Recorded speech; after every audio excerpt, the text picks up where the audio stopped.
Alright. Just waiting for the bot to notice me, and then I'll begin.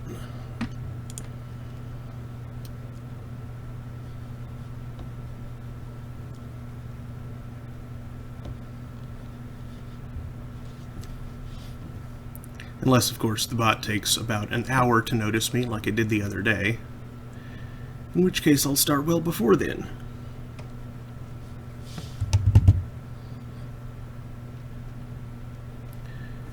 But until then, setup time. Set up, wait for people to tune in, etc., etc.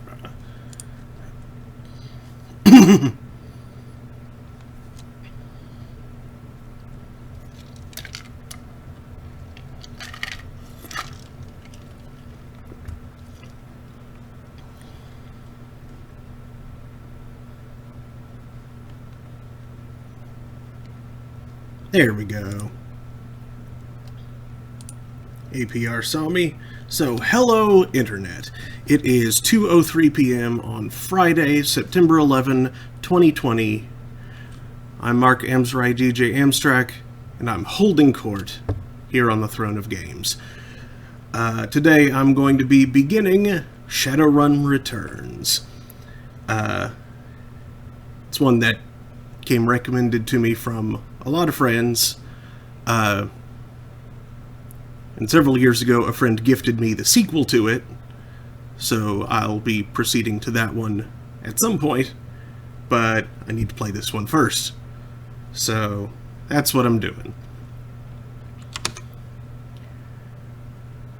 And let's see,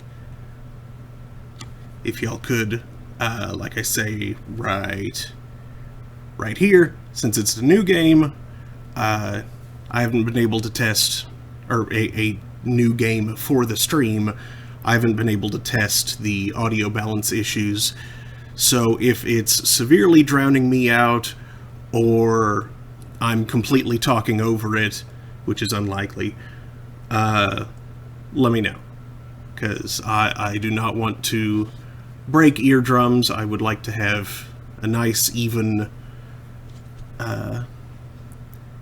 keel to the presentation. So let's begin.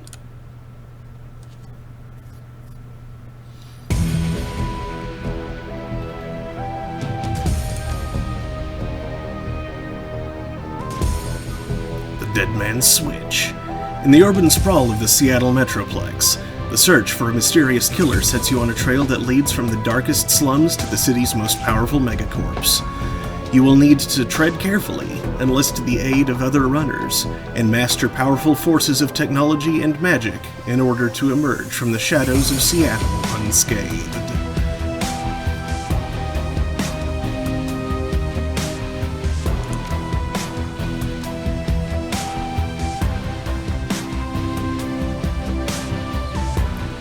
Normal sounds good. Alright. I am going to attempt to recreate, if it'll let me, my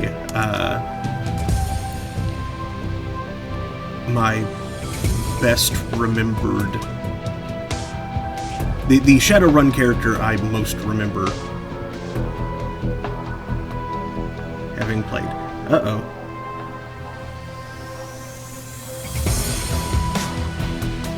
Did the stream blink out? Because my tablet just lost its connection to Discord and then turned itself off. Nope, there it is, it's back. And it's rotated wrong. Tablet, what are you doing? It's gone again.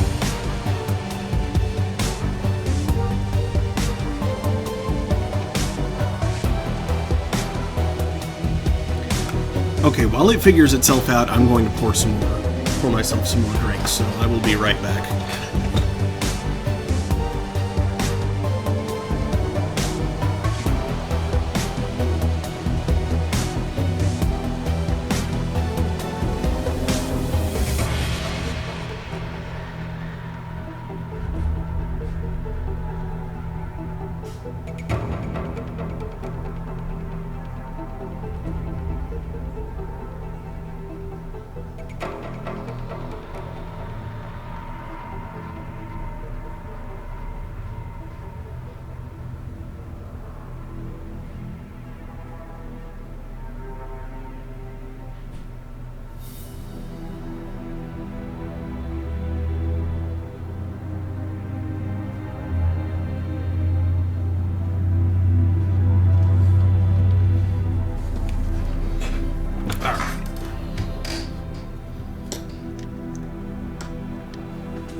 is a Dwarven Decker.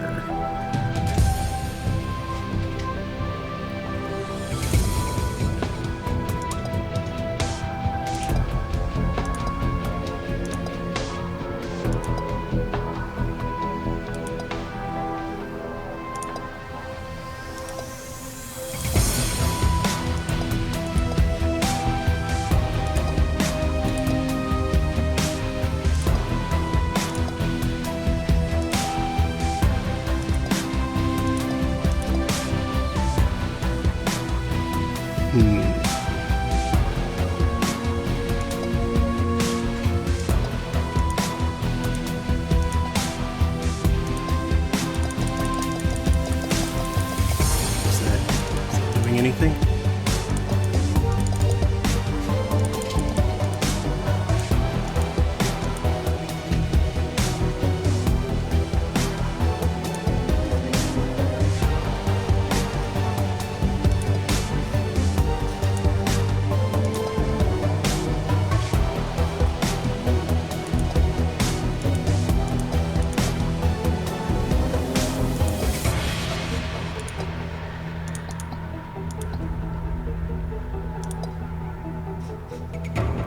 That guy's probably the closest to what I imagined him looking like. Horns. Aha, there we go.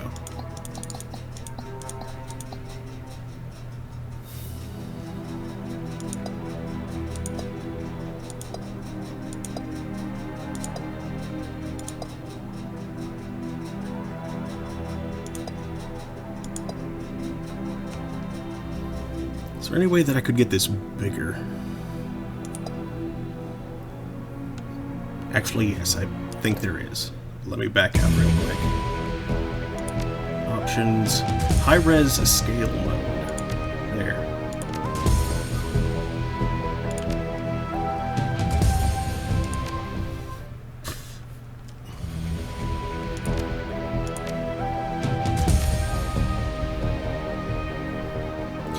Oh, no, wait. I wasn't a decker. I was a rigger. That's right.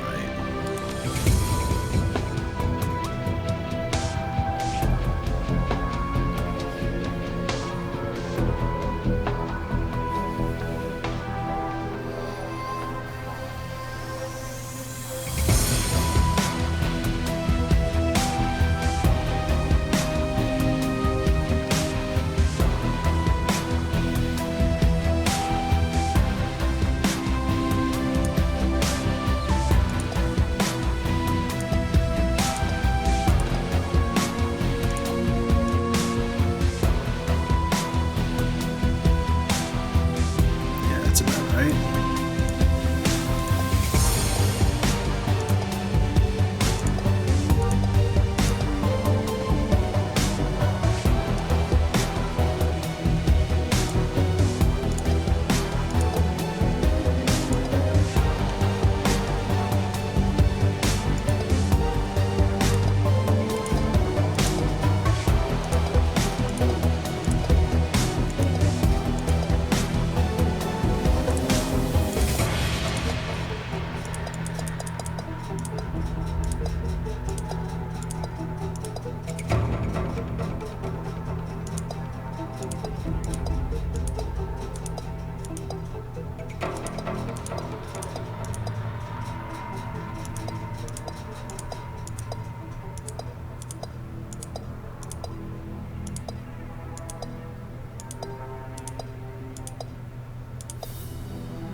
Yeah, that's a bit more like.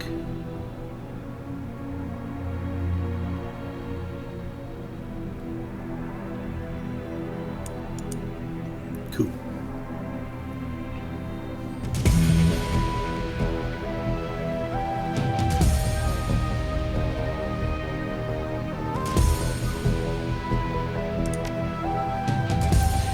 Karma represents the experience characters earn while running the shadows and achieving goals. Karma is used to improve attributes and skills. An attribute or skill rating can be increased by spending Karma equal to the next increment of that rating. Thus, improving your body from 4 to 5 requires you to spend 5 Karma points.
Etiquette is knowing how to behave in various social situations. The right etiquette can give you an edge in certain conversations.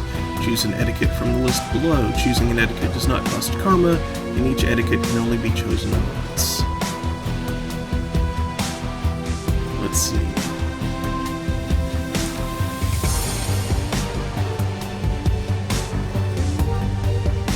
I think Shadowrun was the,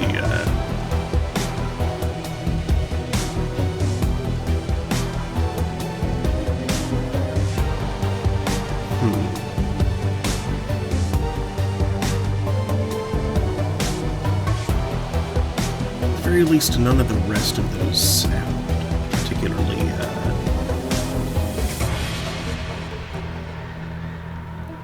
like the character. Actually, hold on a sec.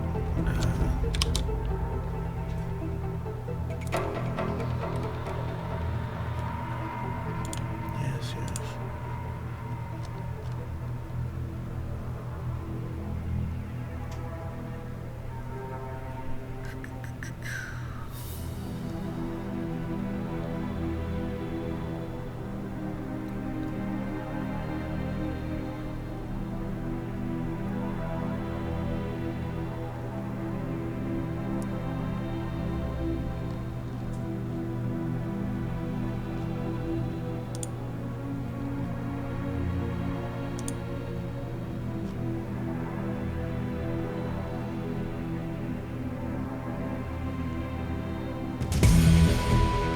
Didn't have a lot of data on this.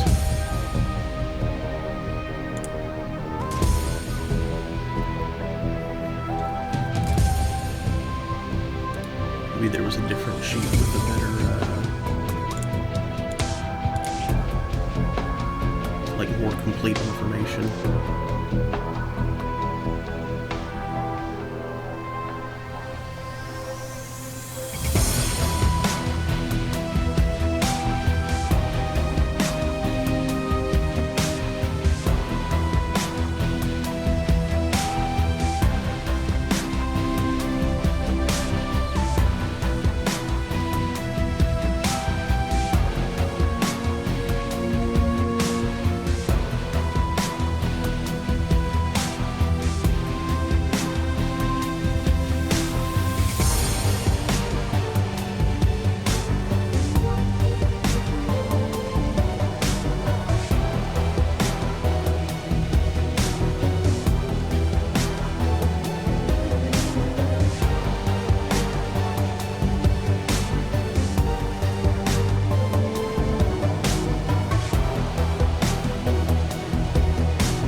Okay, so his name was Nate Jones. With the handle of Pantapuck. What the heck did Pantapuck mean? I don't remember.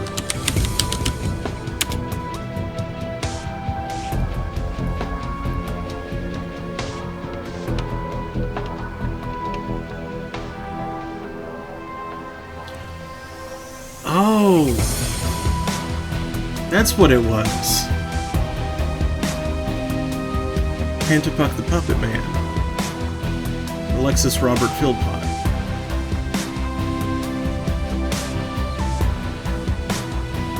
Okay.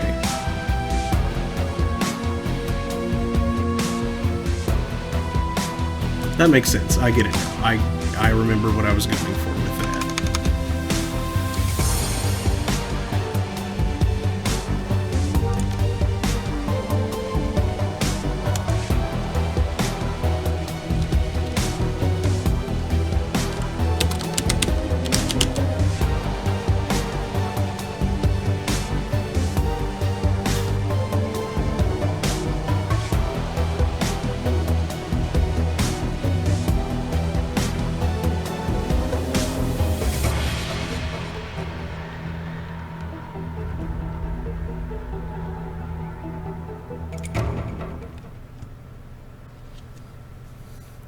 Your apartment, 3 o'clock in the morning. It's got 4 walls, a roof, and isn't on fire.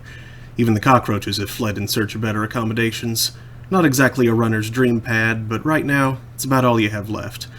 Running the Shadows is all about feast or famine. One day you're Nova Hot, working jobs that allow you to eat at 5-star restaurants. The next, well, you're here.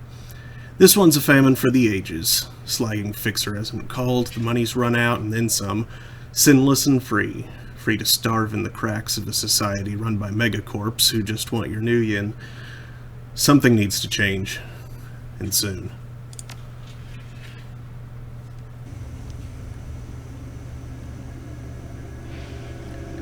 Your apartment, 2054. It's 3 a.m. and you've got nowhere to go but down.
Answer my vid phone. Someone's calling. The screen leaps to life, making you squint against its brightness. The face on the screen is laughing. Sam Watts. Hey, buddy. Hope I didn't catch you at a bad time. He giggles. He's drunk again, or worse.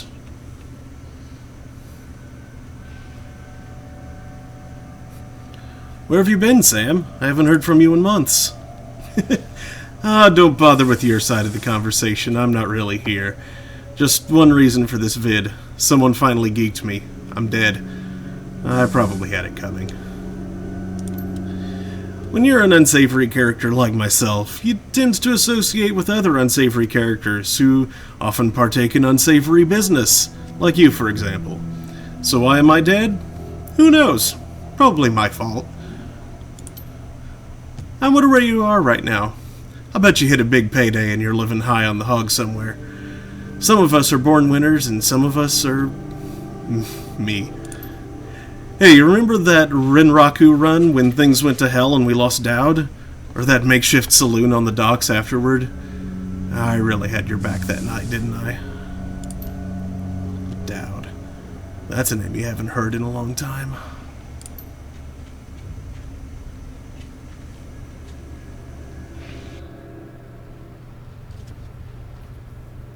"3 years ago, a makeshift bar on the Seattle docks, the night Dowd went down."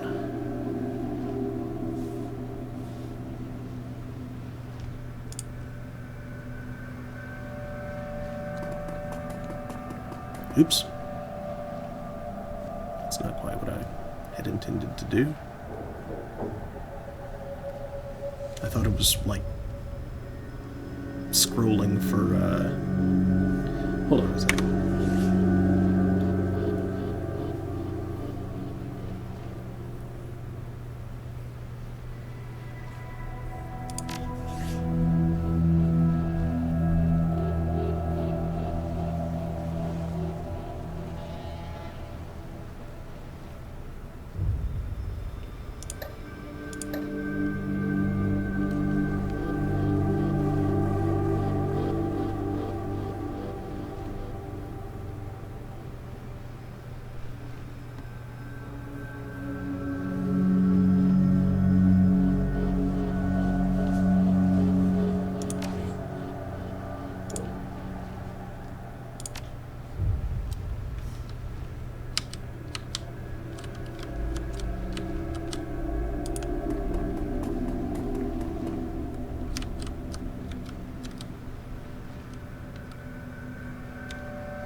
Sangoma is an urban shaman who proved her worth during a run against Fuchi last fall. She's the quiet type, an experienced runner. We're out in the open here, Pantapuck.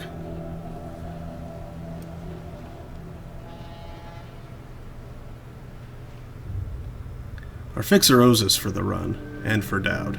We wait.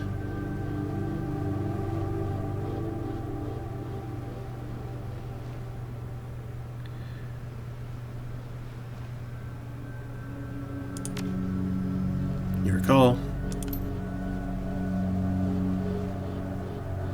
New Larry.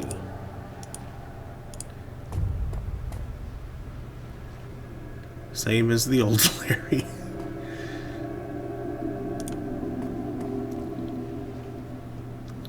You've been running with New Larry for about 6 months now. He's a combat mage with a bad tattoo and a bad attitude. He knew Dowd almost as well as you did. Dowd.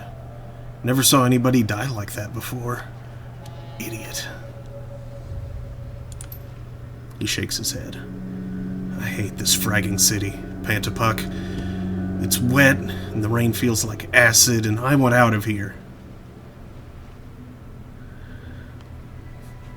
I get it. Now take a pill and relax. Sure, Pantapuck, sure. Whatever you say. I don't know, Pantapuck. Sam is a good guy and can hold his own in a fight, but he's been hitting the bottle pretty good lately. Never on a run, so far, but he needs watching. That run went sideways 9 ways to Sunday. Now the fixer is late. Smell funny to you? Hell yeah, it smells funny. Look at where he set the meeting. This was supposed to be a public place. Cut the dreck, Sam. We both know why Dowd went down, and it wasn't the fixer or some other paranoid chip dream of yours. I've been waiting for this all night. New Larry has something he wants to say, don't you, Larry? Go ahead. Spill it. You were sloppy. Sloppy? You think I was sloppy? You've been twitchy all day, son. Look at your hands. They're shaking.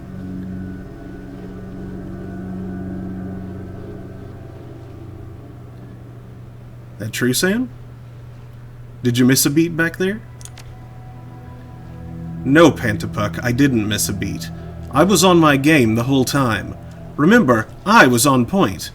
New Larry was supposed to cover Dowd. Something dawns on him. He leans into New Larry, amused and dangerous. We were set up. And he knows it. Don't you, Larry? What was that call you made before we hit Renraku? How come you couldn't geek that guy before he unloaded on Dowd? I've seen you fling a lightning bolt, son. He should have burnt toast. He should have been burnt toast before his gun cleared the holster. New Larry checks his watch, licks his lips, looks over your shoulder at the darkness. He's looking for someone, and it's not the fixer. Okay, I can see where this is going. You chummers are damaged. I'm out.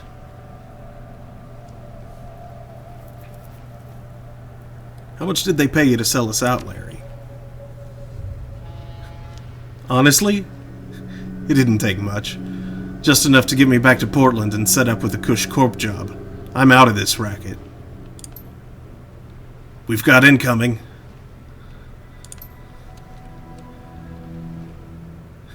New Larry relaxes and throws you a Drek-eating grin.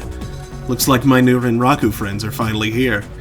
They're gonna take that hard drive off your corpse, buddy. We should choose our friends more carefully, Pandapuck.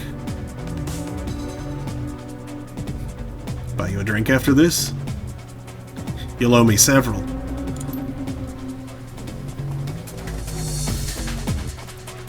Leave the mage, kill the others.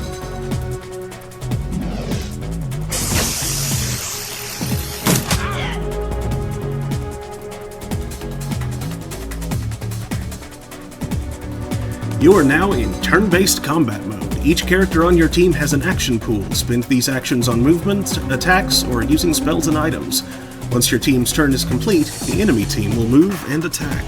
Additional tutorial information is available from the reference guide, which can be accessed in the upper right corner of your PDA menu. Alright, and before I get into combat, I'm gonna go record my life real quick. I'll be right back.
Alright, I'm back.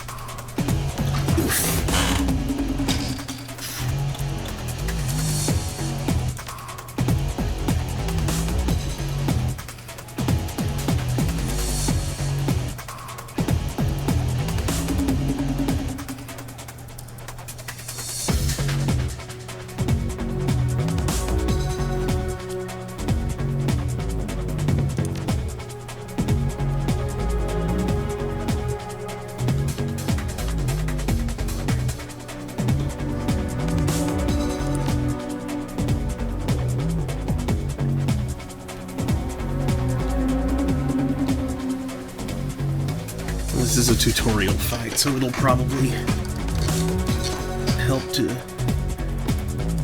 explain. I mean, it'll probably explain a bit of what I'm doing.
That's not quite what I wanted to do.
is bad.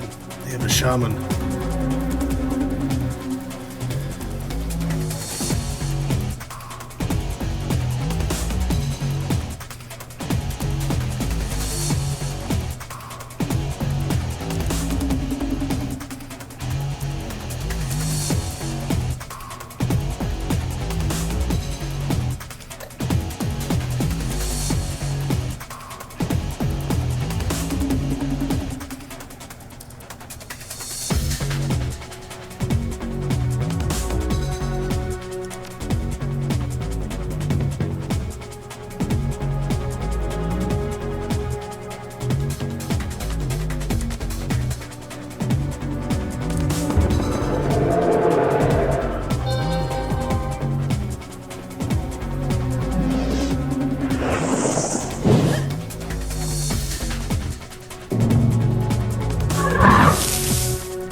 You okay, Sam? That was a hell of a thing. You did good. You were born for this gig, Pantapuck. Me?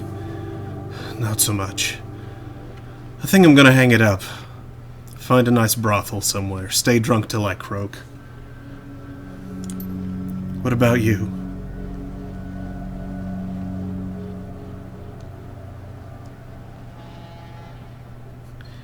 I'll find a safe house out of town. Lay low. Renraku has a long memory. I do too. I don't forget my friends.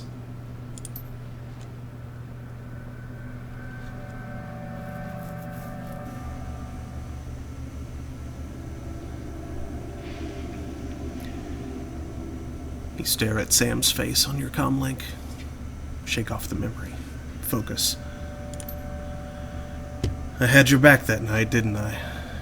Now I'm asking myself, who would care if I die? Who would give a rat's ass?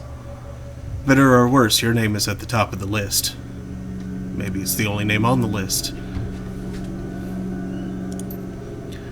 So I set up a dead man's switch to send you this call. I've got 100,000 new yen insurance policy, payable when you find who creased me. Alive with a conviction, or in a body bag with justification. Either works. Contact my law firm, Rogers, Mengert, and McCain, when the job is done. They'll know what to do. Chet?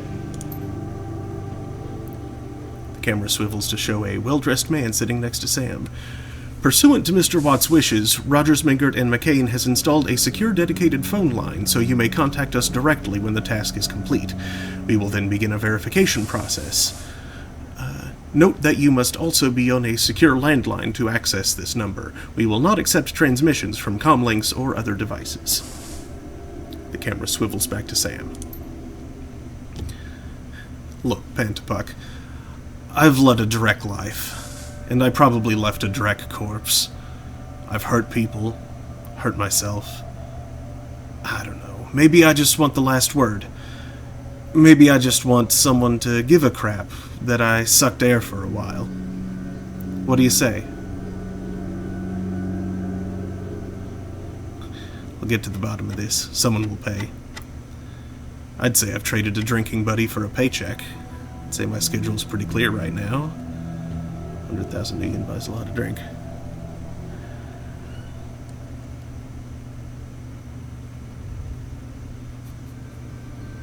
I'd say my schedule's pretty clear right now. Hope you just said yes. I've got a locator chip slotted in my head these days. When my heart stops, it'll activate. That's how you'll find me. See you on the slab. Rest in peace, Sam. See you in Seattle.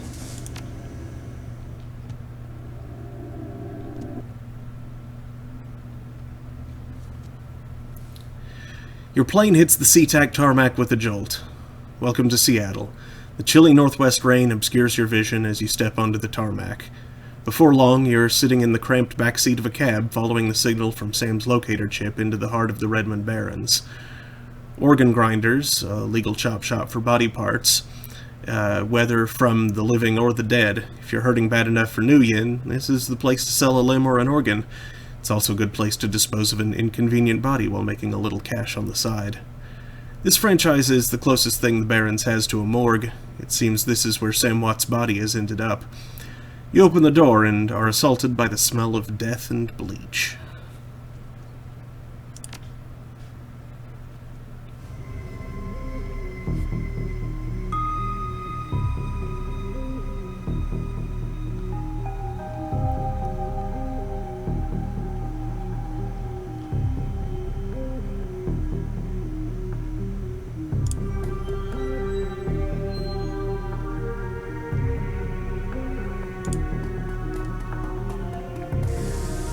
I'm in the back.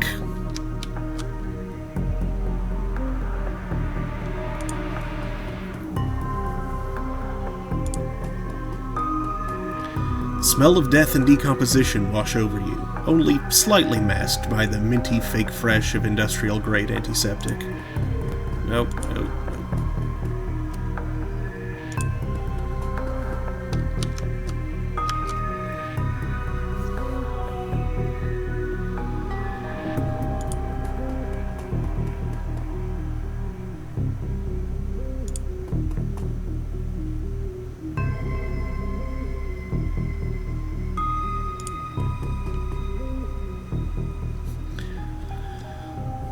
Hovering over the recently departed is a small dwarf whistling a tune. His broad grin says, "I love my job a little more than you'd want or expect from someone in the chop shop trade." As you approach, he looks up with a lopsided grin. There's something kindly in his eyes, though it might just be a stray reflection of chrome and surgical tools. "Sorry, I didn't expect any visitors at this hour, and some asshole at corporate took my receptionist. What can I do for you, sir?" "Are you the coroner?" "I'm John Dresden, the organ grinders branch manager here, so yeah, that makes me this franchise area's coroner, too. And you are?" "Pentapuck. I'm here about Sam Watts."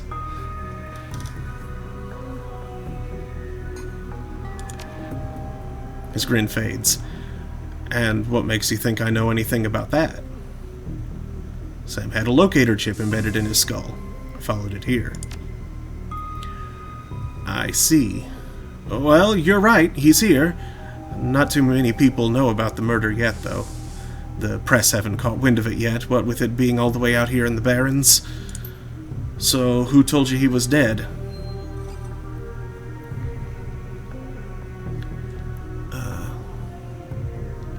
Sam's digital ghost.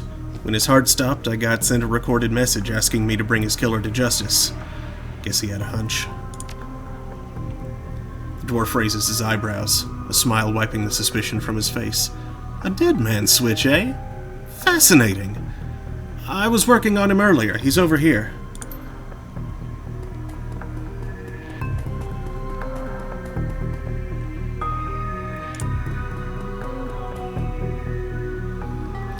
"He's my second Emerald City Ripper victim. The third one was downtown." Emerald City Ripper? Not my title. That's what the Seattle press insists on calling the killer. All I know is that, like the original Jack, our Ripper knows how to handle a scalpel. But this one's even more twisted. He, or she, always removes an internal organ from the victim. Delicious. A trophy hunter. What was it? Watt's liver was cleanly cut out. How about the other lucky contestants? The first victim's heart was missing, and the third had the spleen removed. "Dresden, get out here!"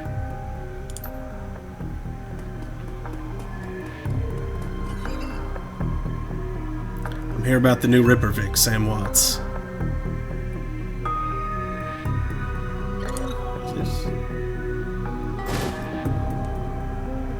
Medkit.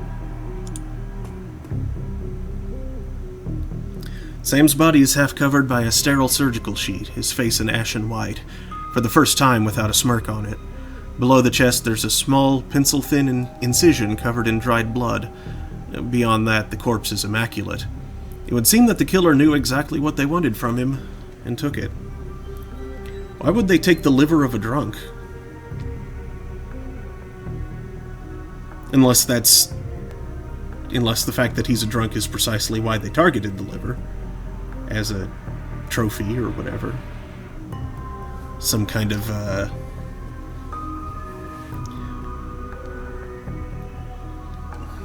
what's the word I'm looking for?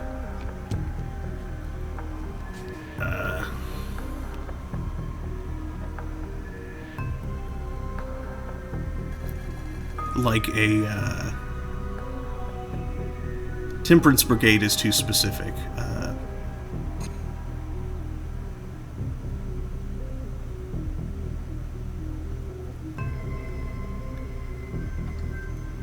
Like someone who sees themselves as a moral authority and is meting out what they consider poetic justice. Next to Sam are several plastic envelopes containing the evidence found on his body. You can examine evidence through the bag without spoiling it. Look at the business card. Moving things around, you can make out that it's a card from a place called the Seamstresses Union. There's something handwritten on the back, but blood has made it illegible. The cred stick. It's a standard cheap unsecured cred stick. No way of knowing what's on it without slotting it. I'll leave it alone. Purple shirt. It's Sam's shirt. Several of the buttons are missing, and blood has thoroughly soaked it. The bag sloshes a bit in your hand. Ooh. Look at the note. You can only see part of the note, given the torn-off bits and bloodstains. Sam, I feel terrible that we have been... long. To say I'm sorry.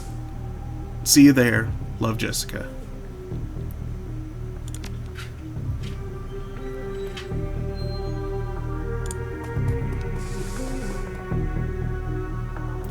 Towering over the diminutive coroner is a homicide detective right out of Central Casting. If you ignore the tusks, pointed ears, and Neanderthal brow, you can smell his cheap aftershave from a mile away. So this new Ripper Vic, Watts, name's familiar. Didn't his mother kill herself a while back? The coroner frowns. So you insisted at the time. Come on, she offed herself. I had it on very good authority. Now let's go, Dresden. Give me something to work with here. This Ripper case is my ticket to a lieutenant's badge. I've already posted everything I know.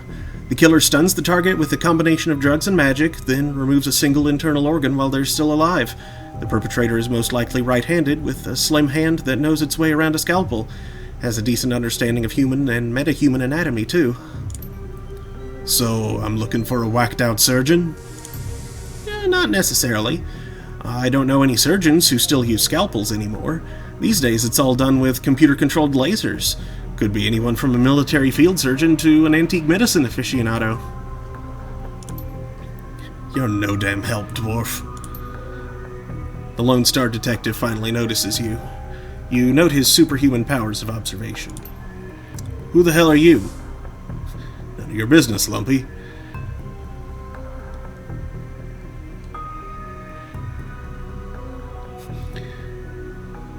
Are you the detective on this case? I was hired by Sam Watts to assist you in finding his killer. The dreck you were! You get anywhere near my investigation and it will be you on the slab, dwarf. Dresden, get me more. I'm putting someone in a cell or a box this week and claiming my promotion.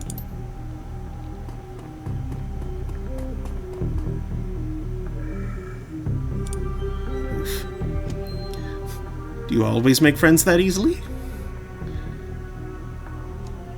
I'm great at dinner parties, too. Be straight with me. You really gonna work for the dead man?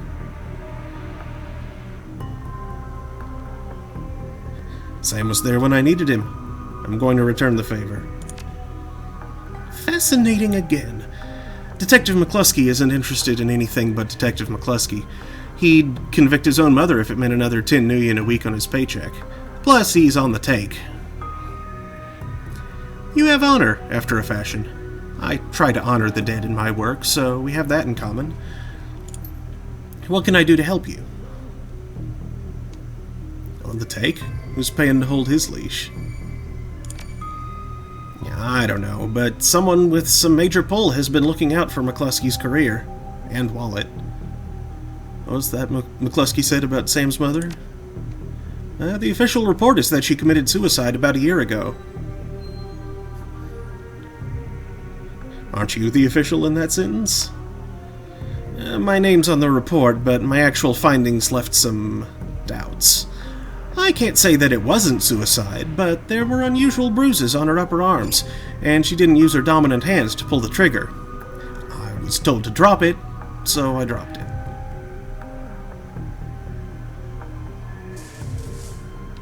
Still uses scalpels. Doctors still learn how to use them in their first year medical school, as do coroners, but neither profession uses them much anymore. It's possible some of the slimier chop shops still use scalpels, I suppose, but I wouldn't know where to look. Have you heard of the Seamstresses Union? It's a nearby club in the Barrens that attracts lowlifes. You'd probably like it. Me, I'm not really the going-out type. Always too much to be done around here. Plus, the dead are just easier to get along with. Just need to know one more thing. Where was Sam killed?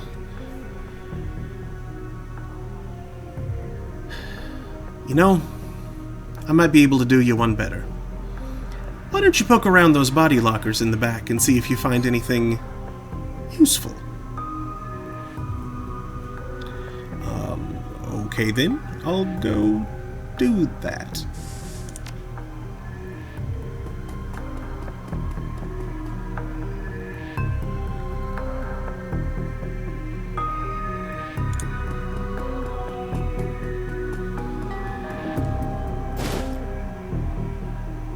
Dockwagon basic trauma kit.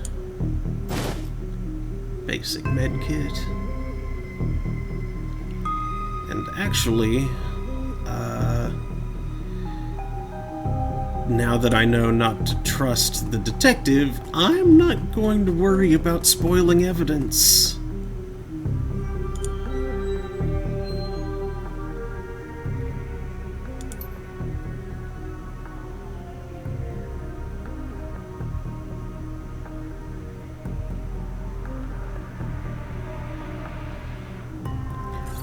Although at the same time getting my DNA in there could be trouble.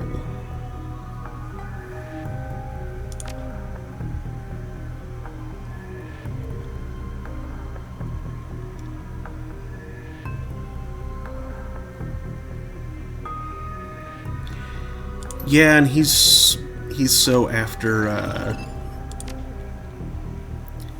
some kind of conviction. If my DNA's in there, he'd do everything he could to pin it on me. So, no thanks.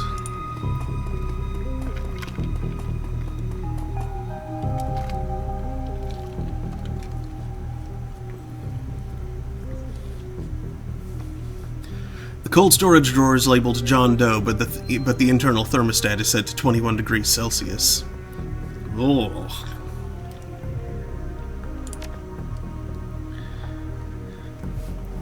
The cold storage drawer opens to reveal the fully clothed body of a man, arms folded across his chest. In addition to sporting some of the brightest orange hair you've ever seen, the body seems to be in very good condition. Whoa, easy there.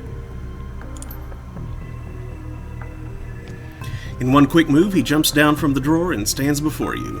For someone who just woke up in a morgue locker, he seems unfazed and pretty well put together. You spot a data jack drilled into his temples and some shamanistic tattoos peeking above his collar. An interesting combination.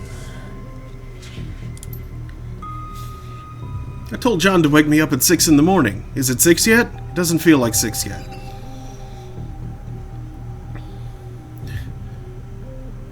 Sorry, didn't expect you to be so alive. Yeah, Dresden thinks he's pretty funny. You're not the first person he's pulled this one on.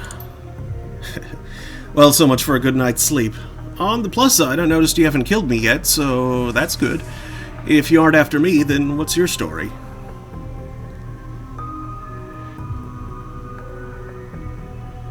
Looking into the death of Sam Watts, the coroner seems to think you can help me out. Sam, eh? Glad somebody cares. We used to drink together every now and then over at the Union. Decent enough guy. Always in trouble over something or other, though. John! Is this guy cool? Yeah, he's on the level. Working for Sam, believe it or not. Some sort of dead man switch. I thought you could help him out. Maybe even stop moping around the shop all day. Thanks for volunteering me. Alright then. The name's Jake. And you are? Nice to meet you, Jake. I'm Pantapuk. And well-mannered, too. Such a rare thing in this city. Well, it sounds like you're taking a dive into the deep end here. John's right, I might be able to help you out. I was with Sam the other night. The night of the murder. Poor guy. He was hanging at the Seamstresses Union that night. Tripped out and rowdy. I'd been laying low there for a few days after a bad run. Mrs. Kubota asked me to throw Sam out, so I did. But out in the alley, some gangers got the jump on me. Damn. Maybe I need some soy calf after all. John, could you grab me a cup? Get your own damn cup. My hands are dirty anyway. Now what's wrong with this intestine? Thanks, John. You're a real pal. Anyway, there's a big fat court bounty on my head. Like I said, my last job didn't exactly go according to plan. Out in the alley, a few Halloweeners got the jump on us. Damn gangers thought they could turn a quick profit off of my head. Jake smiles, and you get the impression that didn't work out so well for the gangers. Sam stumbled off during the fight, though, and that's the last I saw of him. Until he turned up here, dead on arrival. Reminds me of my last stay in this place. You've done this before? It's a long story. I end up in the morgue more often than the average guy. Yeah, Jake here's a regular. Should have started a rewards card, Jake. A few more visits and you'd get a free night's stay. I'll hold you to that, John. Anyway, they found Sam's body less than a block away from the Union, missing liver and all. Tell you what, you look like you can handle yourself in a fight. I could use some backup to settle the score with those Halloweeners out there. Their leader's got the whole gang searching the barrens for me. I need to get rid of that asshole. In return, I'll take you to the place Sam was murdered. It's not safe to hit these streets alone at night, trust me. And maybe I'll throw in some decent supplies while we're at it. What do you say?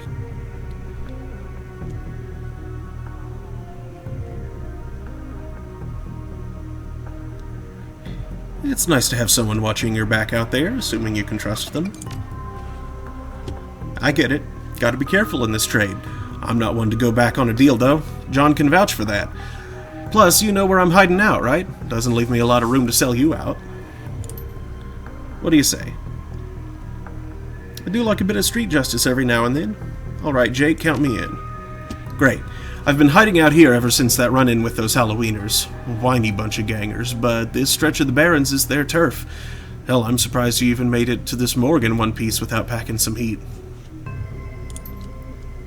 Very funny, Jake. You can sleep in the dumpster tomorrow. So, you need a weapon?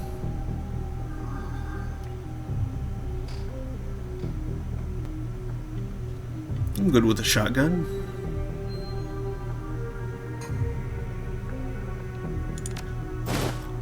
Like the subtle approach, eh? Alright, try this cannon out. So, ready for an evening out on the town? Just a minute. Tell me some more about these gangers first.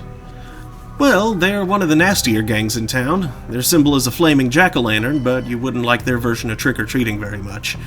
Around here, they're led by a troll named John Paul. He's got all the Halloweeners in the Barrens looking for me. We take him out, maybe I can breathe a bit easier. I'm ready. I'll follow your lead. The Halloweeners aren't looking for you. Yet. You can leave whenever you're ready.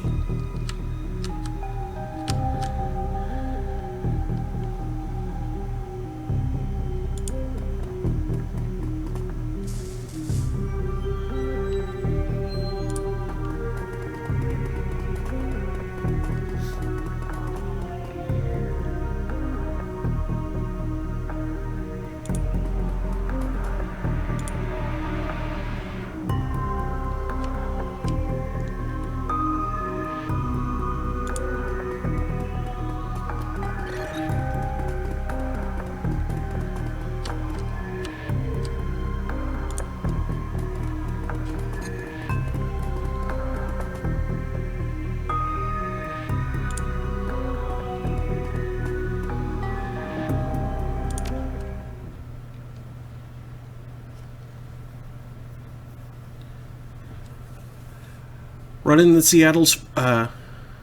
in the Seattle sprawl, and sooner or later you'll find yourself in the Redmond Barrens. Doesn't matter your business, the Barrens doesn't like you. Take 1 part radioactive wasteland, 3 parts dog-eat-dog slum, and a dash tourist trap, and you've got a recipe for mean as hell. You leave the sanitized death and formaldehyde of organ grinders behind, entering the anarchy and desperation of the streets. Jake stops for a moment to breathe deeply, filling his lungs with motorcycle exhaust, radioactive dust, cordite, and who knows what else. He exhales with an expression of wry contentment. The stench and grime tell him he's home.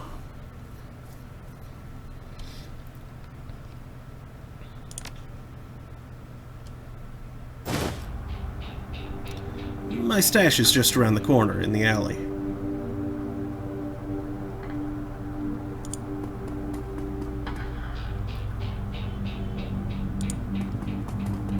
Beats me.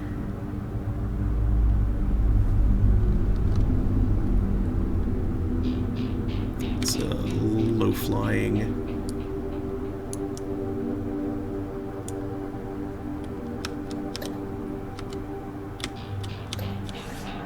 That's not what I wanted.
Dwarves are my favorite.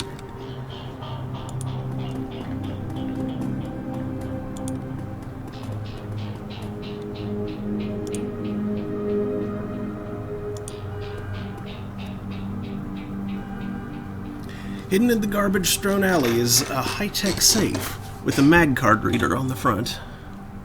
Open the safe with Jake's mag card. With a smooth hiss, the safe opens to reveal a collection of gear that is a perfect match for your skills. You take the gear.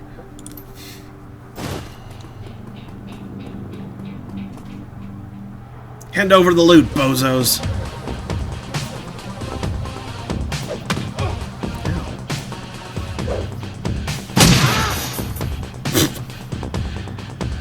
Yeah, explode your buddy there.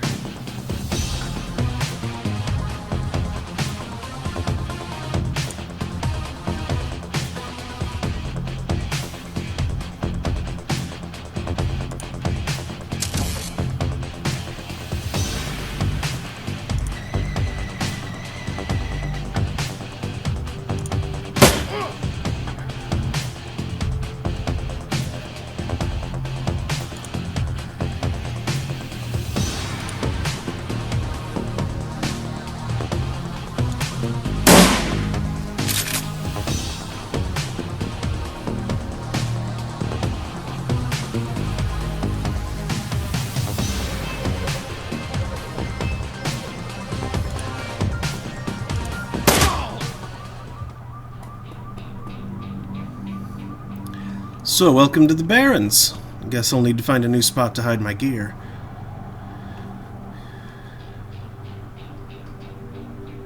So I shouldn't invest in real estate around here? Good dead drops are so hard to keep. Well, at least they were too dumb to break my maglock. Now that you've got some gear, well, let's go deal with those Halloweeners. The Skeletor.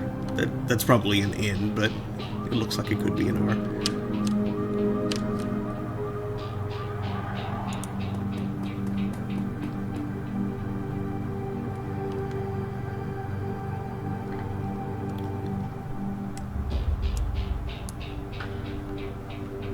Why can't I rotate the camera?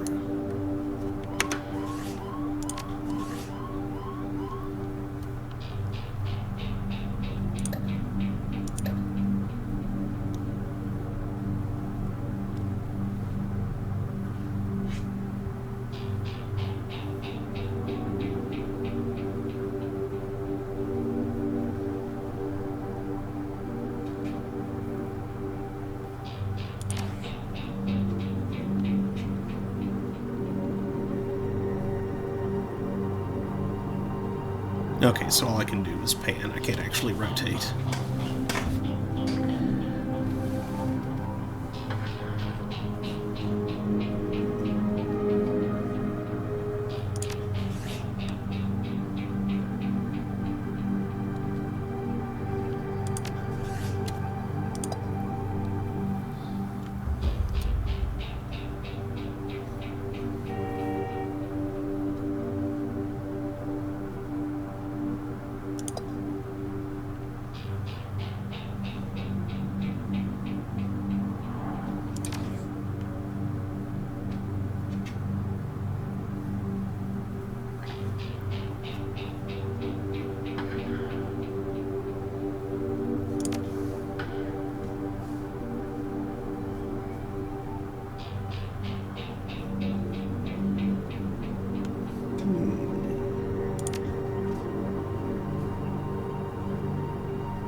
Yeah, let's go ahead and increase the base skill there.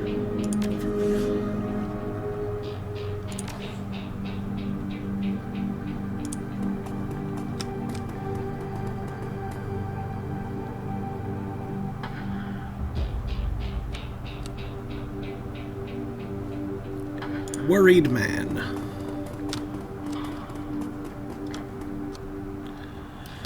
The man before you appears well-mannered, but nervous. Excuse me, sir. I don't know you, but you look like you can handle yourself in a fight, and we need some help. What's your problem? Some thugs are shaking down the market we've set up here. It's been getting worse lately. I don't think we can afford to pay them anymore, but no one will stand up to them, and Lone Star isn't about to get involved.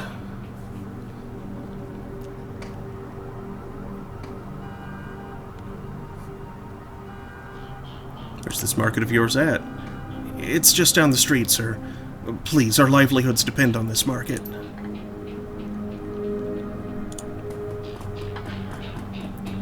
Dandelion eaters. Or dandelion eaters, rather.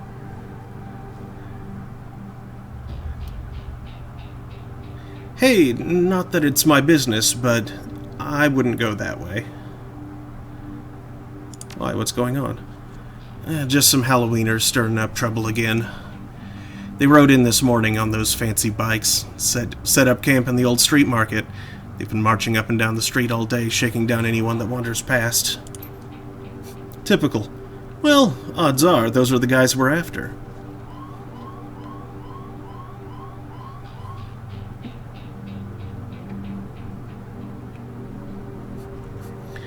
They're going to be in for a rude surprise. You might want to clear out before the shooting starts. You don't need to worry about me. I know how to lay low. They're a tough bunch, though. Don't say I didn't warn you.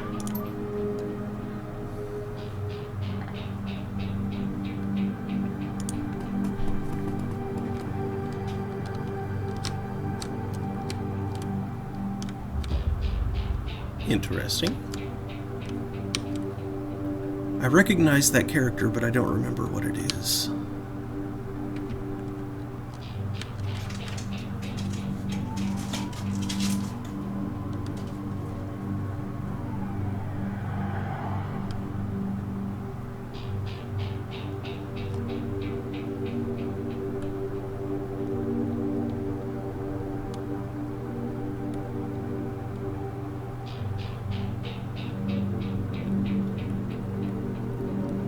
The way they're written, they're all hard to read. Well, mostly. They're a tad scribbly.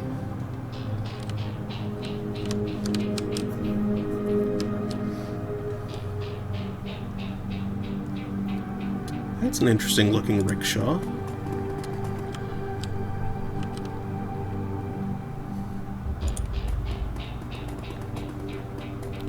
Don't go to the market. I'll go to your market.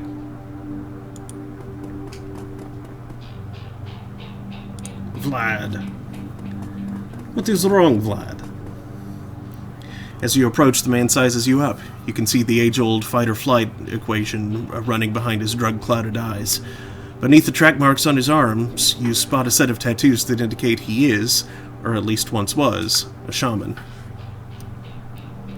Hey man, are you okay? Yes. No! Yes. No, I saw something. It's going to kill me. Calm down. I'm Pantapug. What's your name? My name is Vlad.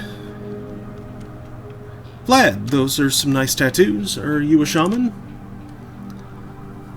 The word shaman strikes a chord. Seems to shake off some of the mental cobwebs. Yes. Yes, I am a shaman. I thought so. Vlad, what did you see? See. Yes, I saw something. The other night I saw a spirit so dark, so alien that... Where did you see this spirit? Just across the street from the Seamstresses Union. It's gone now, Vlad. It's not going to kill you. You're safe. Thank you. I think you're right. I feel better now. More whole. Now, I think I need some sleep.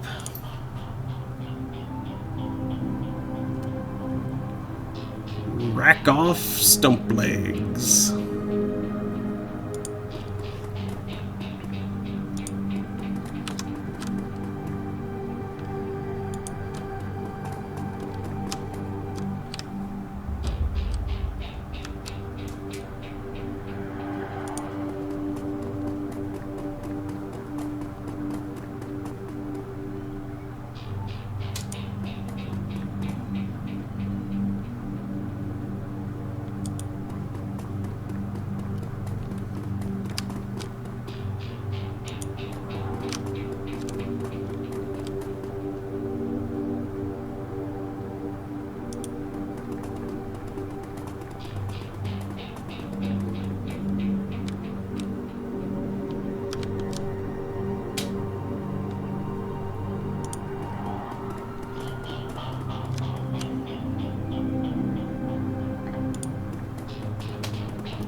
Commerce is like a weed, taking root in the cracks and crevices of the world whenever it can. A small street market has flourished here amidst the crumbling buildings of the Redmond Barrens.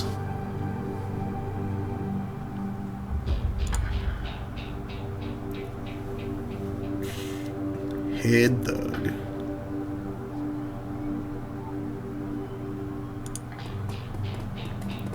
Look, mate, just pay up. We barely have anything left. Not my problem. Pay up by morning, or else.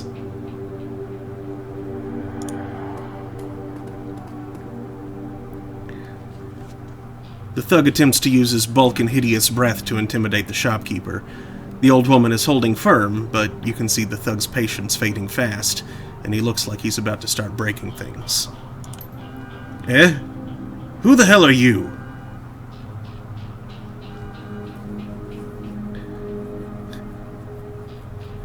Bet your mom's real proud of you right now. Like I ain't never heard that before. I don't see a badge, so why don't you mind your own? Business. Dusting you is going to get me paid. I knew you were just looking to cause static. Dash! Ice this guy!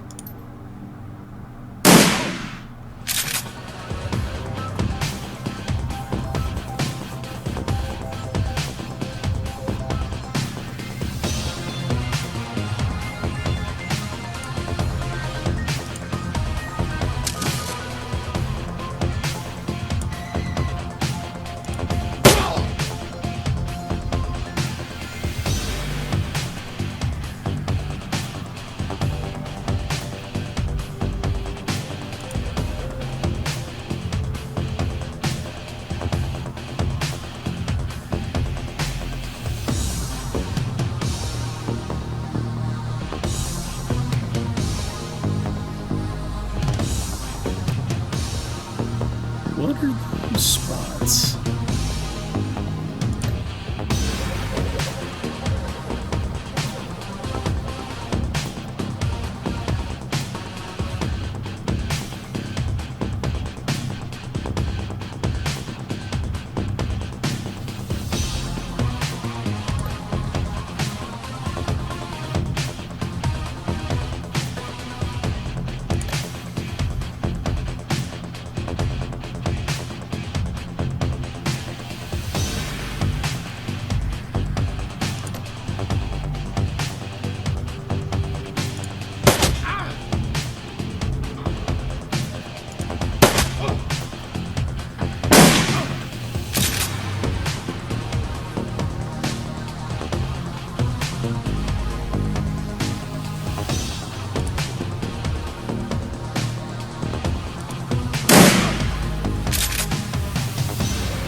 I cannot thank you enough. I hate to see such bloodshed, but those men would not take no for an answer. We simply want to make our way in the world. Shopkeeper holds out a few new yen. Please, it's the least we can do. Keep it. You need it more than I do.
Hey, Mom.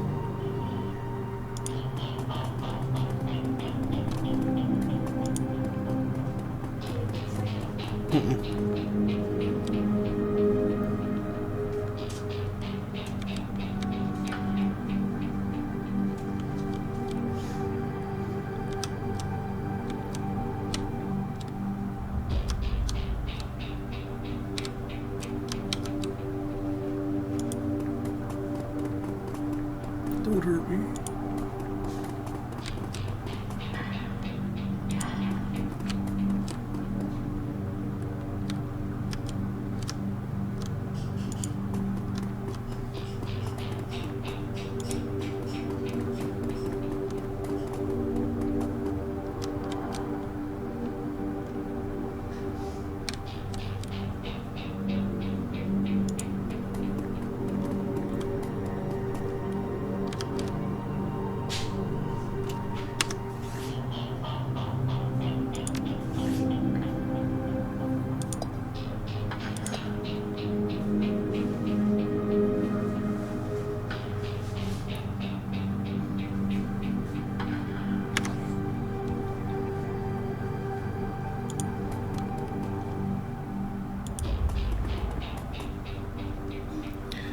Hey, asswipes. Take another step forward, and we are gonna plant you right there. This is Halloweener property now.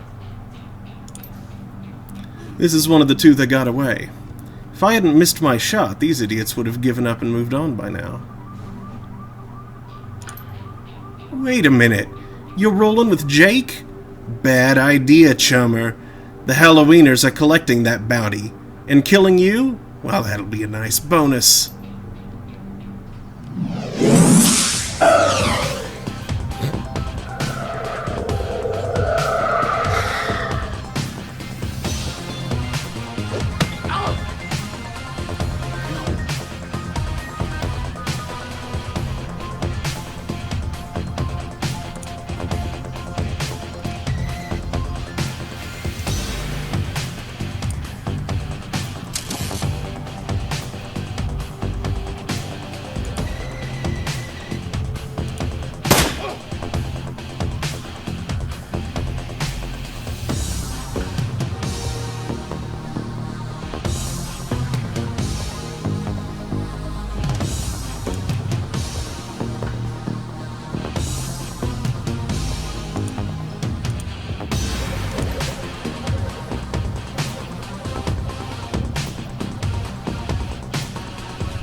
Oops.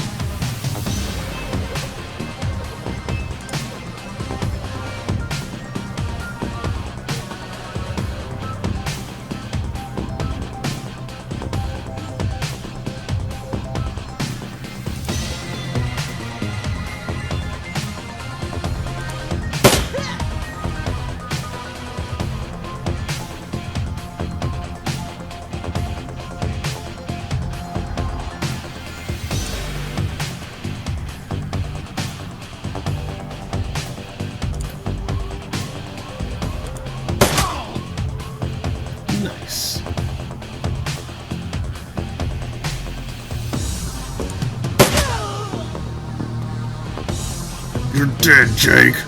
Dead.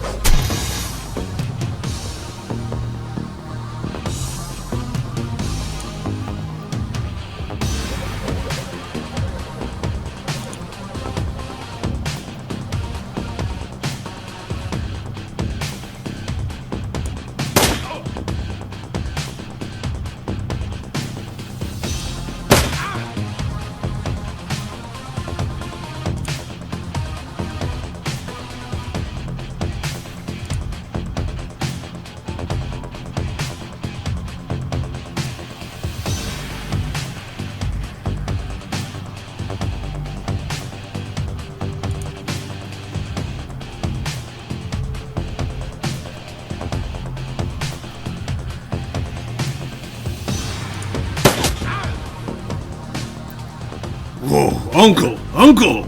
I was just playing with you. I'll call off the rest of the Halloweeners, Jake. Call it even, yeah? What do you think, Jake? Hey, I'm already at shoot-on-sight status with these guys. Killing John Paul means one less wiener to shoot me in the back while I'm buying smokes. Hell, they'll be doing the same to you as soon as there's a profit in it.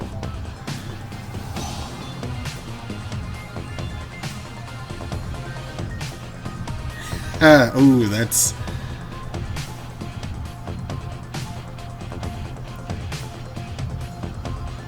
I kinda like that. I want him to tell his friends what happened here.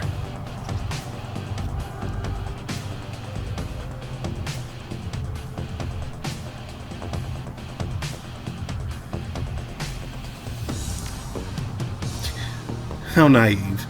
Oh well, maybe it'll be worth it to see him running off with his tail between his legs.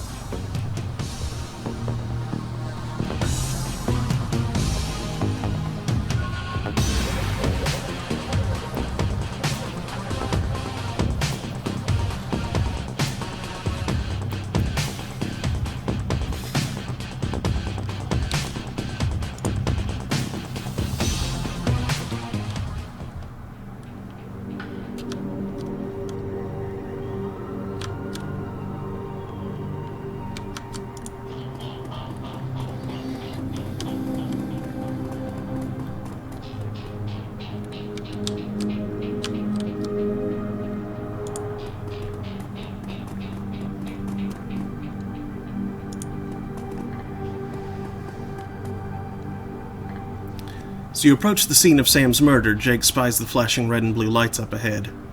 Whoa, hold up a minute. Lone Star isn't above collecting on a corp-issued bounty, and the one on my head isn't going away anytime soon.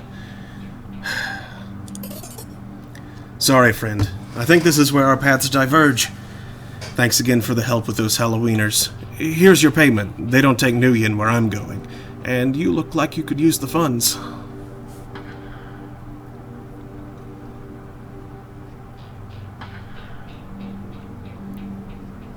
Likewise, Jake. Give me a call when you're in the clear. Yeah, sure. He starts to leave, then tilts his head back. Hey, one more thing. When you're done checking out your pal's crime scene, pop into the Seamstresses Union. It's just down the street. You need gear, information, or just a damn stiff drink, that's the place to be. Best dive this side of Chicago. I used that place as a base of operations for years back in the day. Make the right friends there, and I'm sure you'll get to the bottom of this ripper business. Well, nice knowing you. Jake turns and disappears into the shadowy depths of the Redmond Barrens.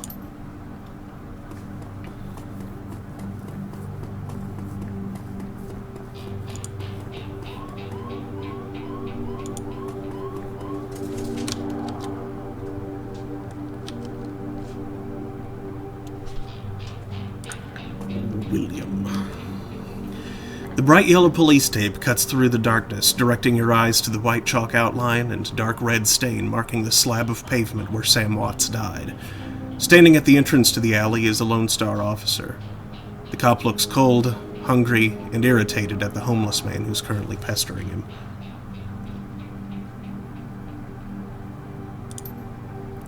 I keep telling you, I need to get my stuff from the alley or I'm gonna die in the cold tonight. And I've been trying to explain to you that this is an official Lone Star investigation, and I can't let anyone in here. Hey, I got rights. Look, you sinless garbage, I've got a job to do. Find a new blanket, or I'll find a reason to use my stun baton. Typical. I hate all you pigs.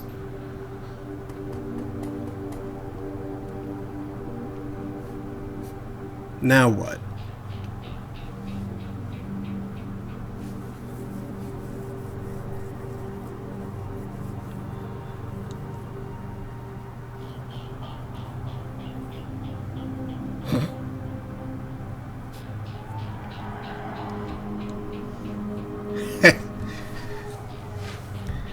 I like the etiquette security answer, but that's not what I took, so I'm going to record my life real quick.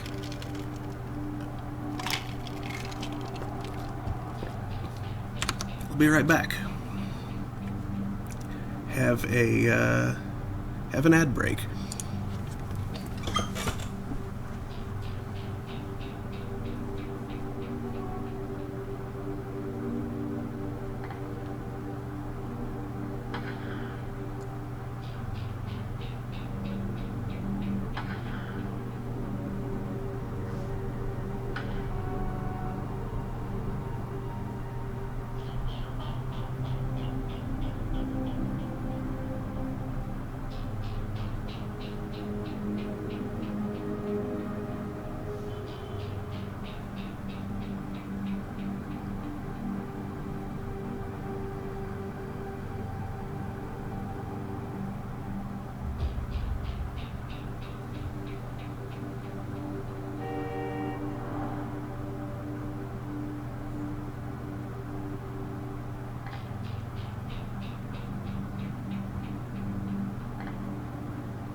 I have a cat. He is a big cat. And he wants down. Oof.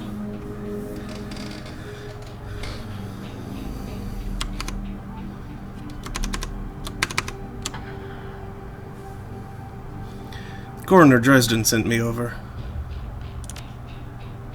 Doesn't mean jack to me.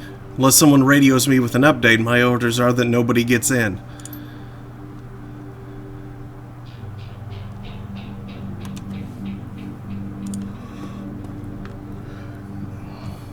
Streets have not been kind to this man, but they've also hardened him. This man is clearly a survivor, though one wrestling with the onset of age and arthritis. I saw you over there with that rat bastard cop. What do you want? Know anything about the murder that took place here? He squints at you, suspicious. You a copper? Or working for some corp?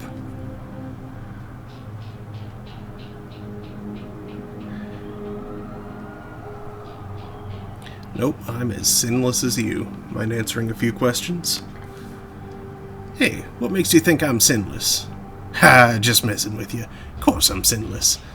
System ID number my ass. What kind of questions you got? Did you see the murder? Nope, and I can't say I'm sorry I missed it. I was hauling crates for Mrs. James up at the market. Can't carry as many as I used to, so it took a while. Got back here in time to see a couple of tourists puking all over my home turf. By then, that jerkface in the uniform had already set up shop in my alley. So it sounds like you live in this alley? Sure, for the last couple of months I've been sleeping there, but I spend my days out doing odd jobs for the street merchants, or panhandling tourists over near the Seamstresses Union.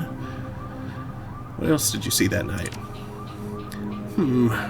Well, You know, earlier in the night I saw a big and ugly troll in green hospital scrubs snooping around the block. He bought some donuts and 2 cups of soy calf off of Dan over there. Seemed nervous, and he did everything with his left hand because his right was all screwed up with some cyberware. Can you tell me more about the troll's cyberware? Well, it was big, and I think it must have had some hospital attachments because I saw some needles. It was a lot like one I saw back in 44 when I got captured by elves. They did all sorts of experiments on me, let me tell you. Never trusted one of them cyber people. That's all I needed to know. Thanks. So, see you around.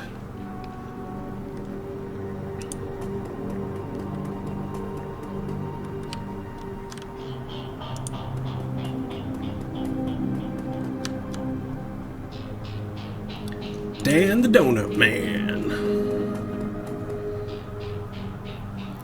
The smell of fried food, powdered sugar, and slightly burned soy calf is almost enough to overpower the dusty sewage stench of Redmond streets. The troll working the stand is covered in food stains older than he is.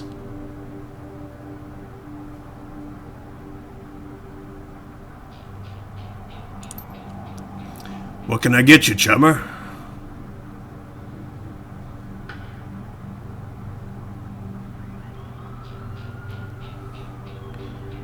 Did you see the murder in the alley across the way? Nope, I was closed when it happened. But hey, it's the Barrens. Back alley killing's nothing new around here. The only reason the cops are making a big deal about this Ripper business is that some of the victims are real people. You know, folks with sins. You sell some donuts to a troll wearing scrubs last night? Maybe. What's it to you? I sell a lot of donuts to a lot of people. I know how Lone Star profiles metahumans. I tell them about a troll that bought donuts from me right before a murder, they'll haul him in just to see if anyone will pay the bail. Not today, my friend. Do I look like Lone Star? What can you tell me about the Barrens? The Barrens? Hell, if you have to ask, you probably shouldn't be out here. This stretch we're on is called Touristville, though, and I suppose it's the closest thing around here to respectable. Fewer muggings, and you might even survive drinking the water if you're lucky. Wouldn't recommend it, though. Now, behind me, that's the Seamstresses Union. You want drinks, drugs, favors, or information around here, the Union's your spot. Hell, that place is the reason I'm in business. Folks get the munchies when they party. Mrs. Kubota owns the joint, and she's quality. A hard woman, but fair.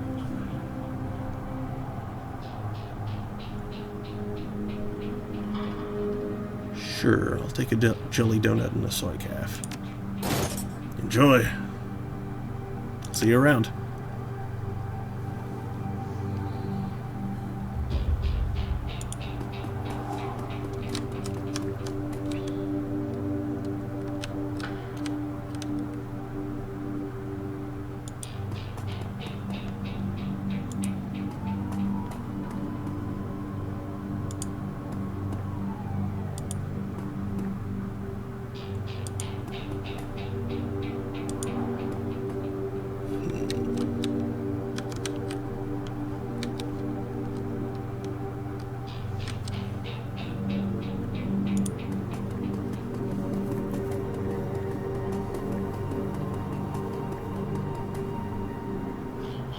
You again. What? Long night, eh? You looked cold, so I picked up a donut and some soy calf for you. Hey, thanks. The officer's face lights up as he takes a sip. He seems pretty trusting for an officer of the law.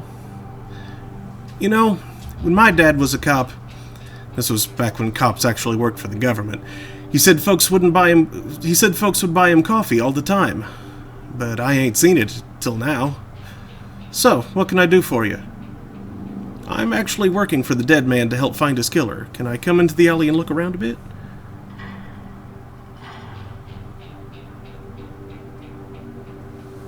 Heh.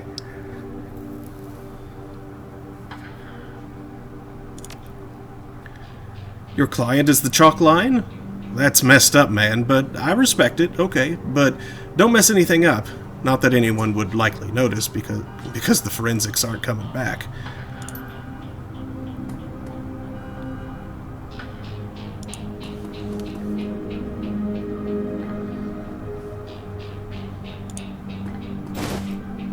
Amidst the shards of glass from the broken lights, you find a small piece of glass which looks like the bottom of a test tube.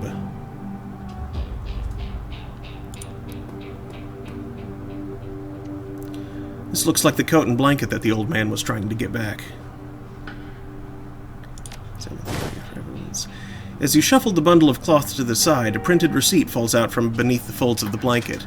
It's a bar tab receipt from the Seamstresses Union, dated 2 days ago at 3:02 a.m., right around the coroner's reported time of death. The customer, Sam Watts. The server's name is listed as Coyote. Pick up the coat and blankets. This work light is new. You can see that all of the alley's normal lights have been ruined. Upon closer inspection, it seems that they've all imploded, as if some force shattered them all at the same time. Interesting. There are 2 distinct sets of footprints, a human's ending at the chalk outline, and a larger set, possibly orc or troll, following just behind.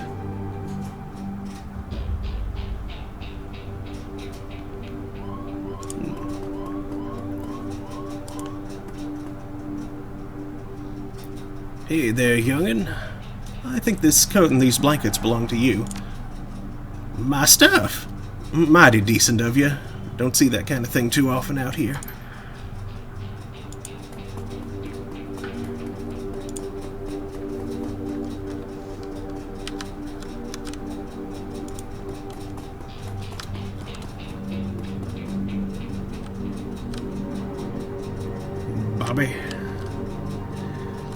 Bobby, you don't make a man eat a sponge, Bobby.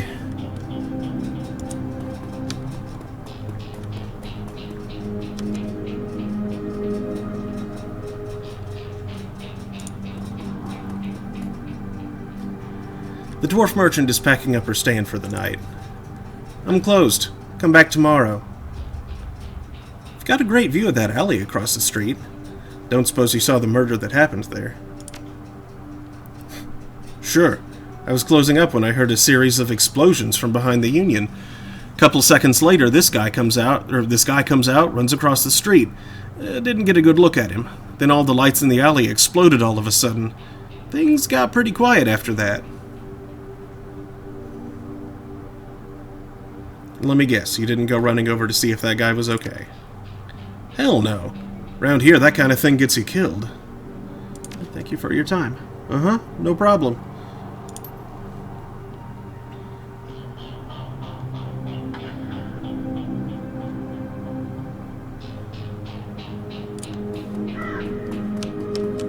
Car! Nerps!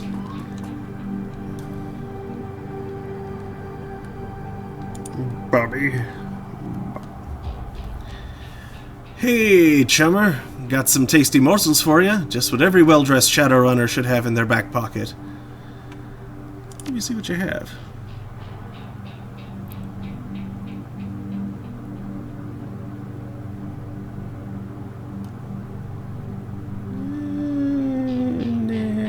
Pass.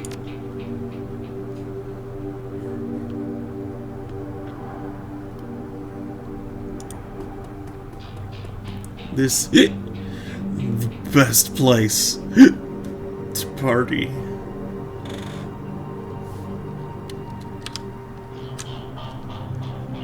Tiddly Bits Junk Shop? Interesting name.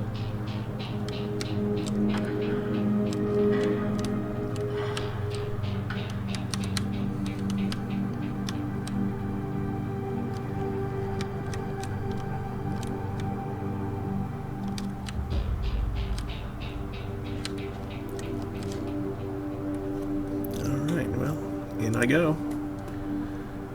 You're about to leave the Barrens and enter the Seamstresses Union. Would you like to proceed?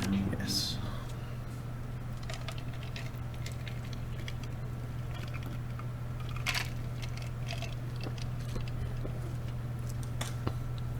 Relative to the rest of the Barrens, Touristville is a neon-clothed oasis. At its heart is the Seamstresses Union. Housed in an old brownstone building on the corner of Illegal and Opportunity, bums huddle together, gangers strut the streets, and the occasional salaryman comes slumming.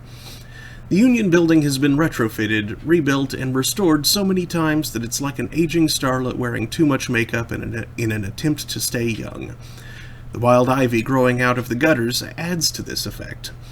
As you enter, the murmur of hushed conversation washes over you. The dive bar denizens raise their heads, take your measure, and then go back to their business. In the disc world? In the disc world? Yeah. Terry Pratchett's disc world? The Seamstresses Union? That's a euphemism. It's hookers. That seems to be the case here, too, so that's probably a nod to Pratchett, Sir Pratchett? Quite likely. Very cool. Mm-hmm. Very cool. We need to watch some of that stuff, and you need to read his books. They are fantastic. They are so much fun. He's a great writer. Would you mind fixing me something? I'm getting kind of hungry. What you want? Cheese wrap? Sure. Thanks. This is the kind of... You have a plate? No, I don't. No, okay. This is the kind of place where everyone knows your name, but keeps to themselves. Cheers! Sometimes you wanna go Where everybody knows your name. Okay, I'll try hard not to interrupt you anymore. Unless you say something else that reminds me of something and I just can't help myself. Especially if there's a song involved. Yeah. I just burst out. Vince? You didn't eat much. Say what? You didn't eat much. No. I took some food out and you Oh. woke up. I mean, you nibbled at it. You did eat some, but you didn't eat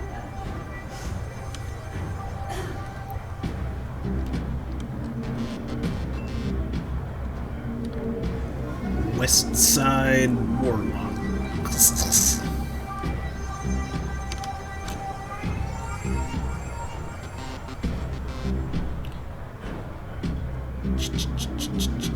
Cherry bomb.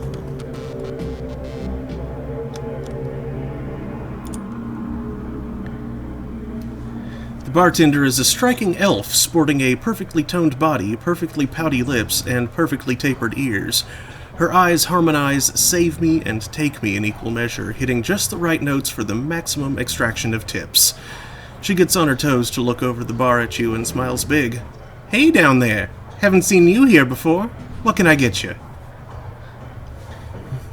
Something dirty in a clean glass.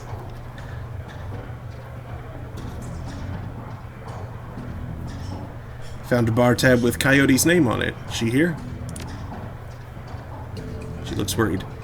No, I think she's away on business. Business, huh?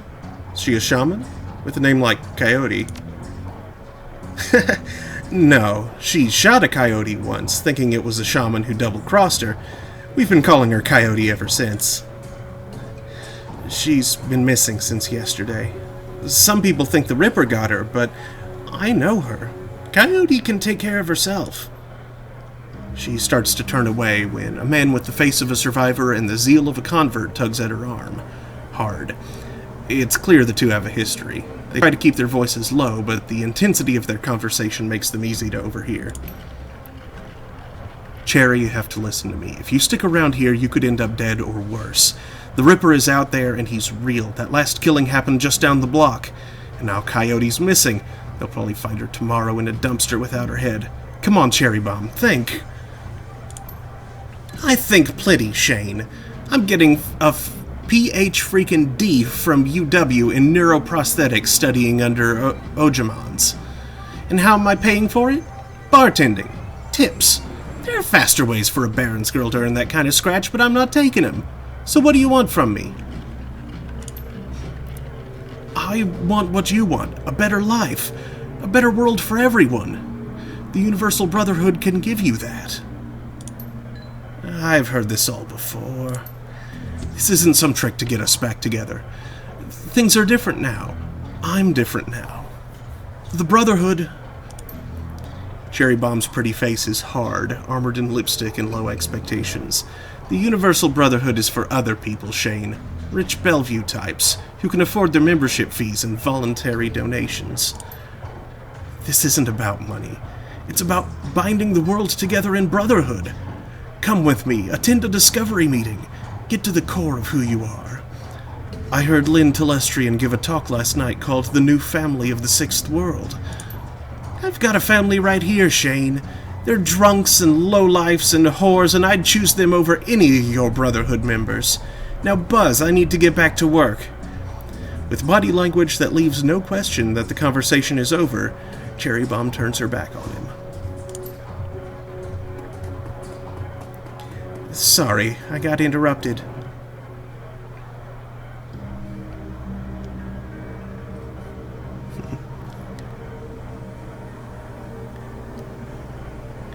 I heard. He's got the strength of the righteous, doesn't he? Be careful about whose conversations you listen in on here. Some folks aren't as friendly as I am. You've got a look that says you're not just here for the entertainment. Are you a badge? Nope. I didn't think so. You look like a runner to me. We're trained to spot a bronze the minute they walk in here. Something I can help you with? I have a few questions. Ask away. Tell me about this place. Some come here for booze, some for companionship. Others are looking for something they can't get anywhere else. If it's illegal or immoral, and it can be bought, sold, rented, or consumed, you could probably find it here. The Union seems to attract people like you. Ever hear the name Sam Watts? Sam was a regular customer and a regular pain in the ass for as long as I've been here. Talked a big game, but he was always broke. As soon as he got any money in his pocket, it went straight to his head. Chips, drugs, or booze. Coyote had a soft spot for him, though. Did you see Sam on the night he died? Thank you. No, that was Coyote's shift. Thank you. You're welcome. Who was that you were talking to? Shane. Old boyfriend. He used to work here. Then one day, he saw a billboard for the Universal Brotherhood, and that was that. Went to a meeting, made new friends, moved in with them. I was happy for him, until he started coming around trying to recruit me. I don't need that dreck. Who runs this place? I want to talk to them. That'd be Mrs. Kubota. She's in the back room. You can't miss her. Thanks for the intel. I appreciate the help. Gutter punks have to stick together. Talk to you later. Eric Mersman. That's not how Coyote does it. Hey, guy. I got some extra outfits I'm trying to unload. You want first dibs? I'll take a look.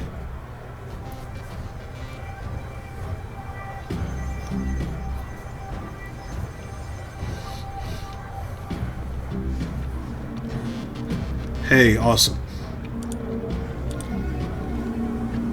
This is exactly the kind of thing that this character wore on the regular.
The Asian woman's expression reads open for business, but her demeanor reads dealer rather than companion.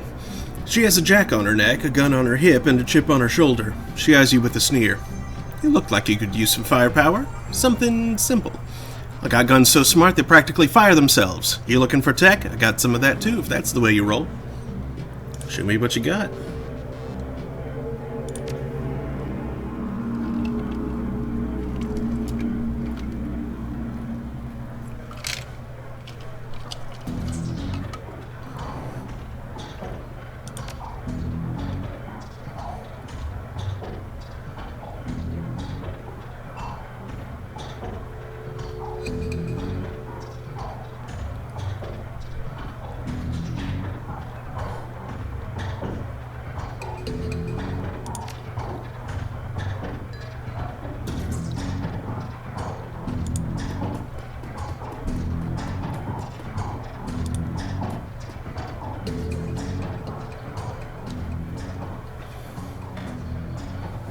Posted at the doorway to the VIP section is a tower of troll muscle wrapped in an impossibly tailored suit. Whether the product of good genes or expensive aftermarket cosmetic work, the troll's gleaming horns perfectly frame his face, and his polished tusks and goatee accentuate the set of a lantern jaw. Welcome. Please behave yourself.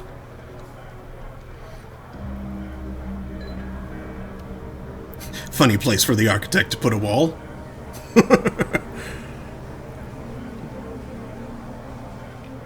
Will do. You get trouble here in here often? Nothing a stern look can't usually solve. You have business here? I was a friend to Sam Watts. Know him? Sure, everyone here knew Sam. Shame to lose a part of the family. There's a sharpness in Kluva? Hey, Mom. How do you pronounce this name? Kluwe. What?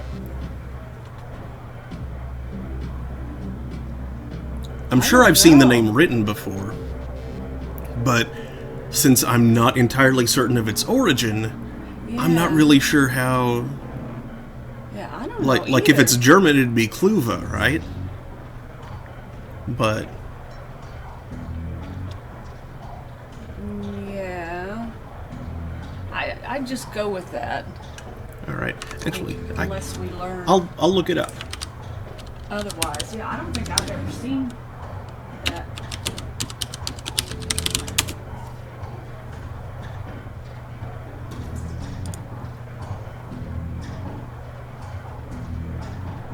I know, like,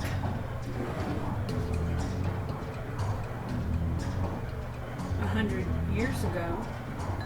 In fact, I'm reading a book that was published exactly 100 years ago. C-L-E-W was how they spelled clue, as opposed to C-L-U-E.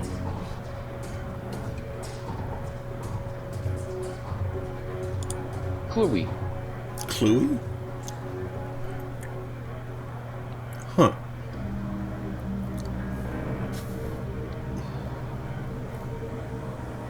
Find it? Does it?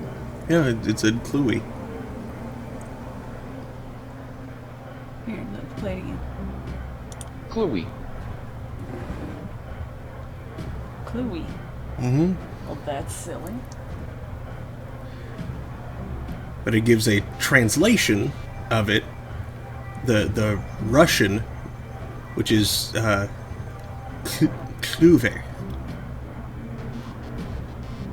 He's Russian, then it's probably pronounced that way. Yeah, Kluwe.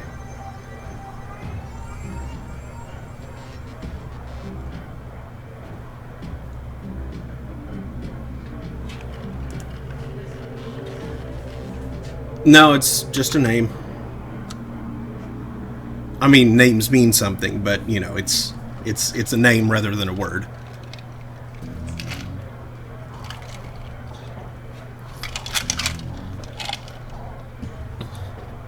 There's a sharpness in Kluve's eyes, the look of a man who has seen much and earned wisdom at a young age.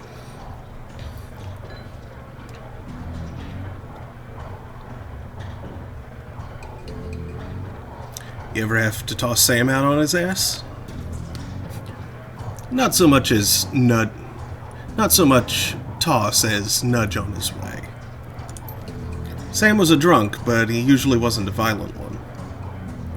Usually? What about the night he died? He was a bit agitated. Didn't catch the specifics. Might have been over a woman.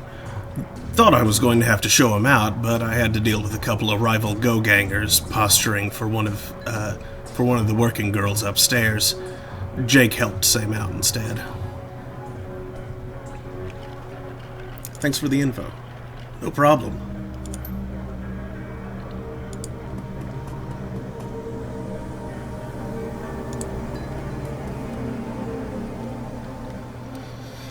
The man is dressed like a janitor, but is wearing unusually clean overalls. He's tall, rail thin, and has a cunning look in his eye that says he's more than just a maintenance man. Howdy. Name's Johnny Clean. You new? Yeah, first time, just getting a look at the place. Well, enjoy yourself. This looks like your type of place. I'm just sweeping up a bit. Noog. Covered in glowing magical talismans and fetishes, the troll does not seem fully of this world. He mumbles to himself constantly, apparently participating in several conversations at once, but with entities you can neither see nor hear. I told you, it's not like that at all. Bring me proof and you shall have it. I am honored, your majesty. That was why I said to use mustard instead of ketchup. Forgive me, Sean. I was a fool. You may peruse my magical wares and see their glory. I would like to view your wares, even though I am not magical.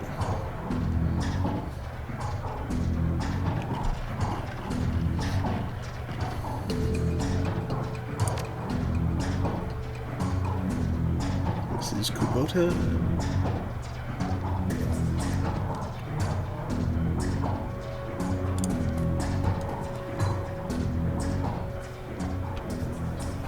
Mrs. Kubota watches you across the room, sizing you up as you approach. As you get closer, you can see that she's of mixed race, African and Japanese. Her demeanor says, "This is my house, mess with it at your peril." But her eyes twinkle with a playful light when she speaks. Konbanwa, good evening. It is true what they say, good things come in small packages. Are you enjoying the Seamstresses Union?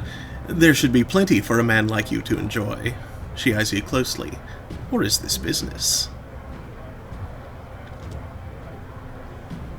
I just need a moment of your time, Mrs. Kubota. I have topics to discuss. Soka, and why should I help you? Sam Watts. I'm looking for his killer. Her face brightens, amused. Ah, so you are the little insurance policy he would go on about when he was drunk. His avenging angel who would strike back for him from beyond the grave. What do you want to know? How well did you know Sam? I knew him. We all did. Sam was a regular here, whenever he could beg or borrow enough nuyen to become altered in some way. Drugs, chips, alcohol, it didn't matter to Sam. As long as he was bent, he was always looking for his next fix. He clung to this place like it was his lifeline, and we treated him as a part of the family, even if none of us truly liked him, except Coyote. Did you see Sam on the night of his death? He was here, quite inebriated, as he often was. Coyote was working the bar that night, and she informed me that Sam was getting rowdy and belligerent with other customers. When I requested he leave, he refused.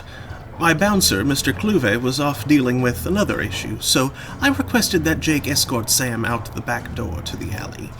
That was the last I saw of either of them. Why is this place called the Seamstresses Union? During the gold rush years, there was a census, and the politicians wanted as high a number as possible to gain power and revenue. To bolster their numbers, they decided to include all the working girls, of which there were many, to the rolls.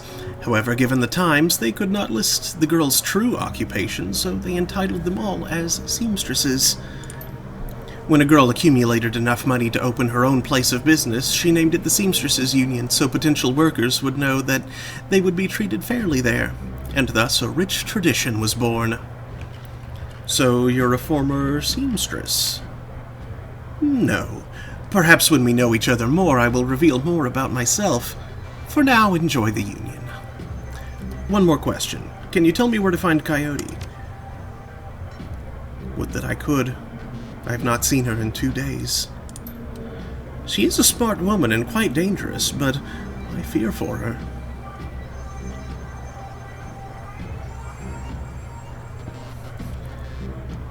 She's smart, I fear for her. Because she is in a dangerous line of work, and there's always someone smarter, more prepared. Her room is upstairs. If you are looking for her, I invite you to examine it. You may be able to uncover her whereabouts. I would not normally betray her privacy in this way, but she's missed 2 shifts now, and cannot be reached on her comm.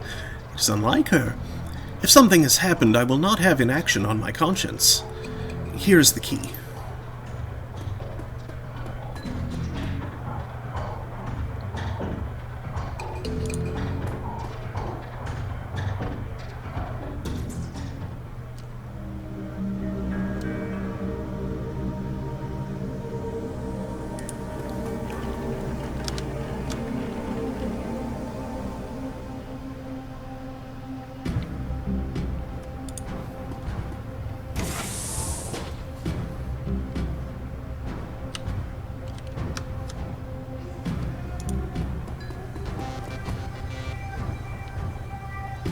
Is this the right room?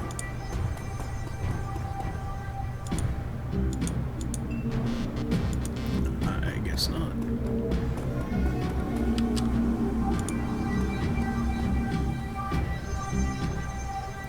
There's a mid-grade security panel attached to the nearby door. It's said to require a password for entry. I'll leave it alone.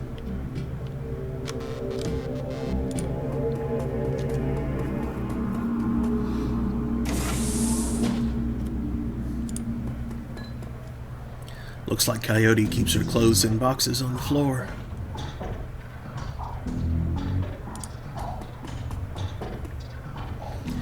The stand is littered with action movies and cigarette butts. A framed painting of the Chicago skyline done in stylized silhouette.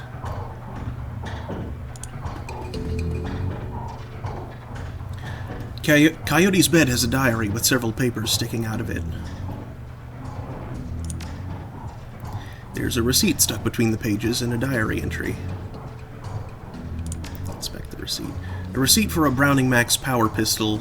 A Browning Max Power pistol from Gin Park downstairs, with a note saying how big guns on hot women turn her on. Read the diary entry. I came back from my shift to find 4 of Paco's goons sleeping on our apartment floor. It's getting fragging ridiculous. I want to be with him, with the real Paco, but this cutter dreck keeps messing everything up. I love him, but he's totally different with the gang.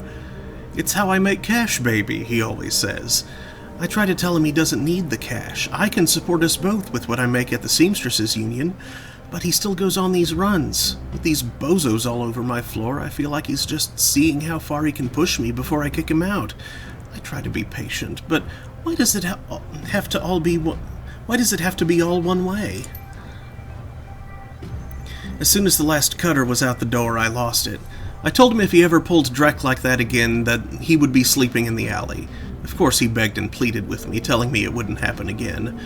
I don't want to deal with this anymore, but I don't want him to leave. He's the reason I got through all that stuff last year. Got my bartending license, got this apartment and this life. I know he cares about me and loves me, more than his involvement with the cutters. I just wish I could slice out that gang from our life together. Slice out the fear that comes along with it.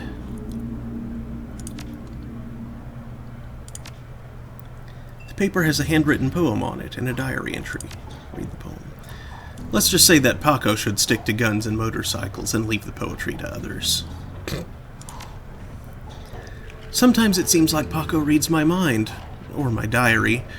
Maybe he does the latter. I wouldn't be surprised. Hi, Paco. Ever since last week, he hasn't mentioned the Cutters once. He leaves the apartment with a "see you in a few hours, babe," and returns later without comment. I don't know if it's really going to help for us to avoid the subject in conversation completely, but I have felt better without our constant arguing about it. The last 2 nights I've come home from work to Paco waiting up for me, slouching on the old dumpster couch, with a novel 4 inches from his face. I imagine that as I turn the key in the door, he perks up and makes himself look especially studious for when I get the door open. He seems superficially surprised to see me, but I love this little act.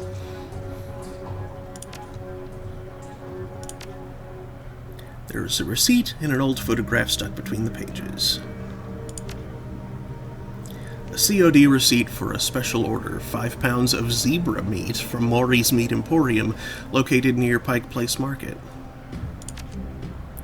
The picture shows a young girl with caramel skin and dark brown hair. She has a snake wrapped around her arm, yet she is smiling. The back of the photograph has "Shadow" scrawled on it.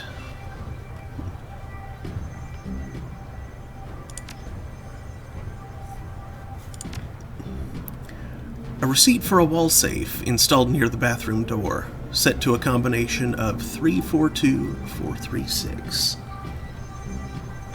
Gonna make note of that. Somewhere I can see it.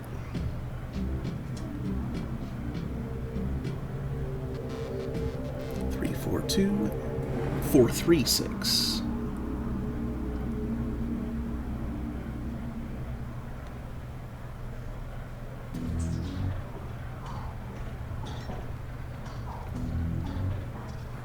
Yeah. Nope, nope.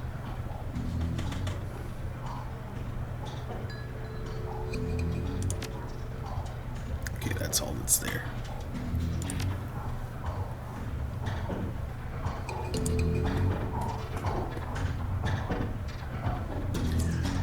Coyote's computer is ancient, probably fished it out of a junkyard. It doesn't even have a data jack, and the cracked display is covered with fingerprints. Tapping the keyboard causes the dust-caked fans to spin up, only to display on screen. Password? Without the password, the only other button on screen is a password recovery option.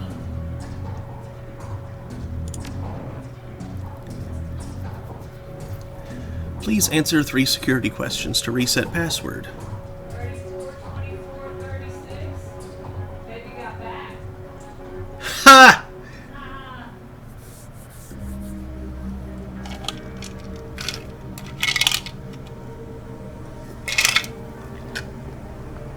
Oh, I haven't taken my pills yet today. I'm gonna pour myself some more drink and then do that.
Favorite musical act?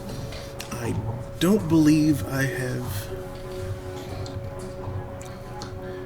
noticed anything that would qualify.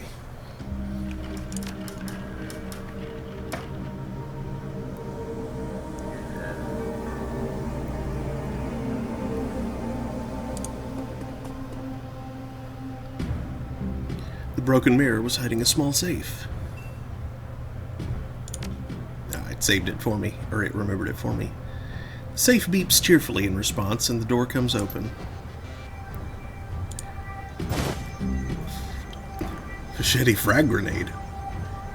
Yow.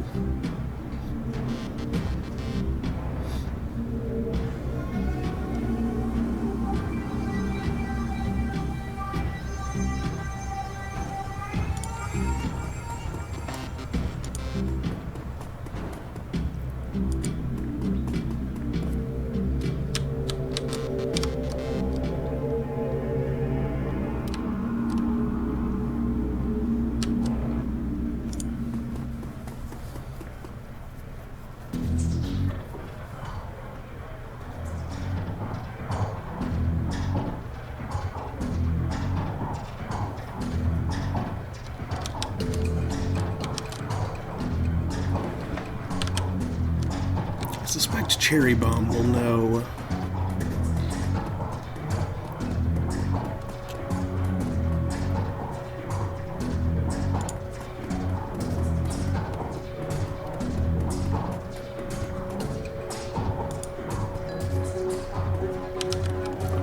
Can I not talk to her again? Apparently not. Well then.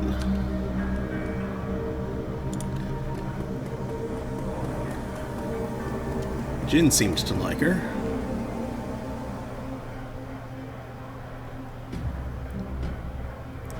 You sell a Browning Max Power to Coyote the bartender? Hey guy, I'm discreet. I don't talk about what my clients or what they buy. Bad for biz. However, I'm sure she would recommend me if she was a customer, which I'm not saying she is.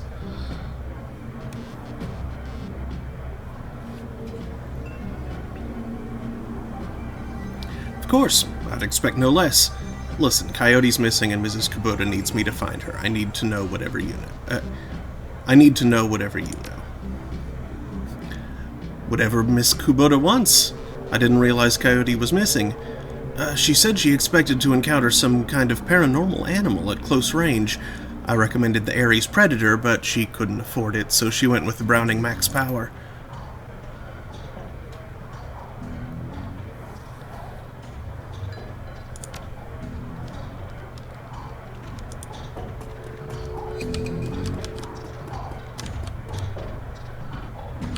Can't talk with him anymore.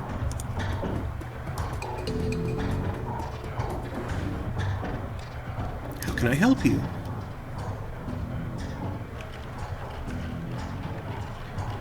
Do you know Coyote's favorite band? Indeed I do. She plays her Starfire records so loud you can hear them down here.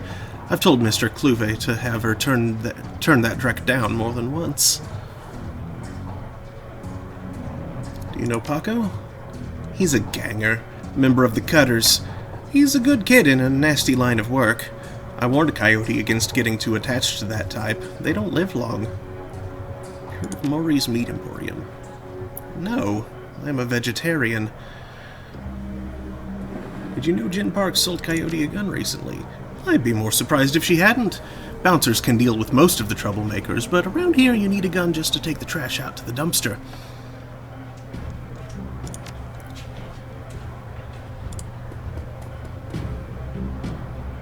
Okay, so Shadow, Starfire, and I don't know what the third question is.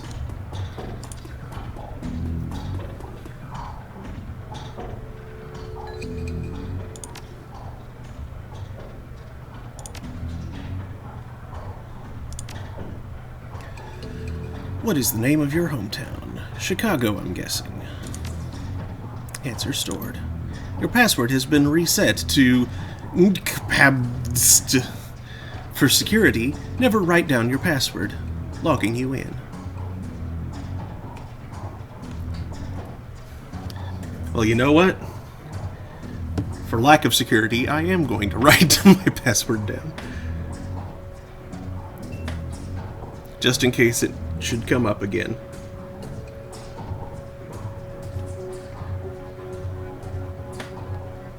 Which it probably won't, but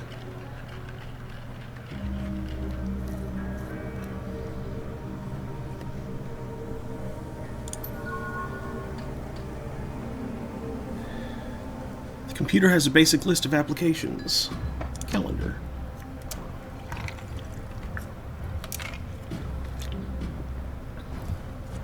"3 days ago, meet with Delilah about gig.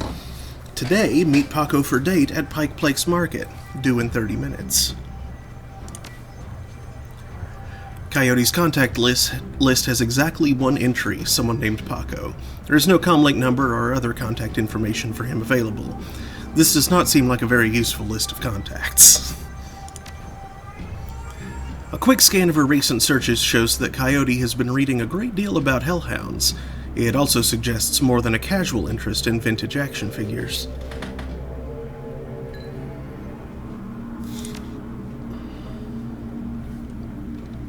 Alright, well, I know where I can go to talk to Paco.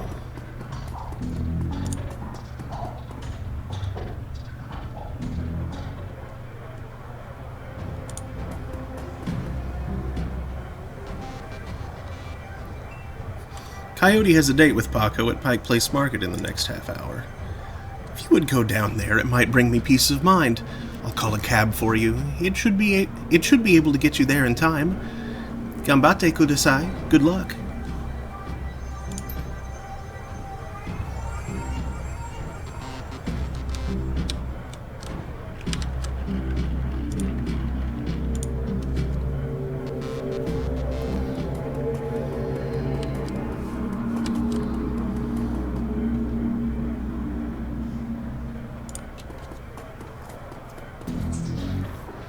Take a cab to Pike Place Market. Confirm.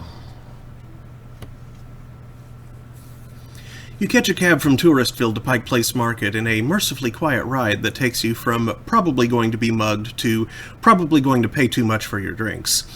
Compared to the urban wasteland of the Barrens, the downtown area is filled with modern buildings, lighted streets, and unbarred shops, all living beneath the shadows of massive corporate arcologies. For many, these arcologies are home. For others, they're hulking monuments to where the world went wrong. Famous for its fishmongers, Pike Place Market has been around since the early 1900s, overlooking the bay. Now it's a market for all things, legal and illegal. A melting pot of the haves and have-nots. Even though most of the shops are closed, the sights, sounds, and smells of the market hit you from the moment you step out of the cab.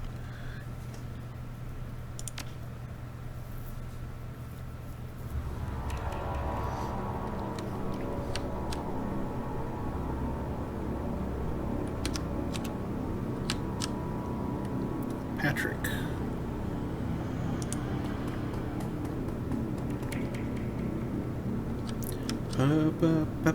Patrick.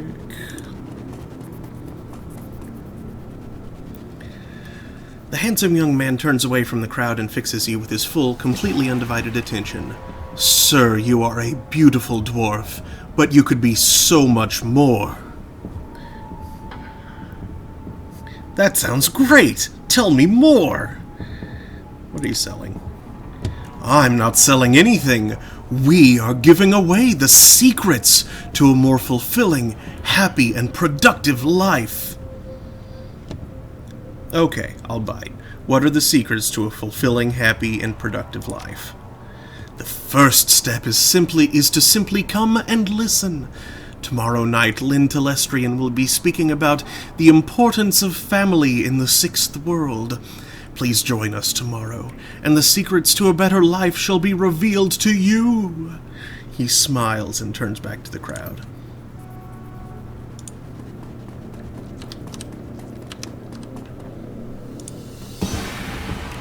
Refurbished flowers for sale. Refurbished flowers? I see. Synth juice for sale, just fabbed today. Paco.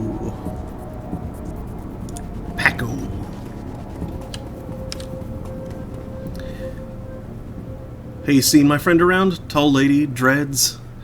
The kid in front of you sports the trademark yellow of the Cutters gang. Young, clean-shaven, he stands like he owns the street and everyone on it.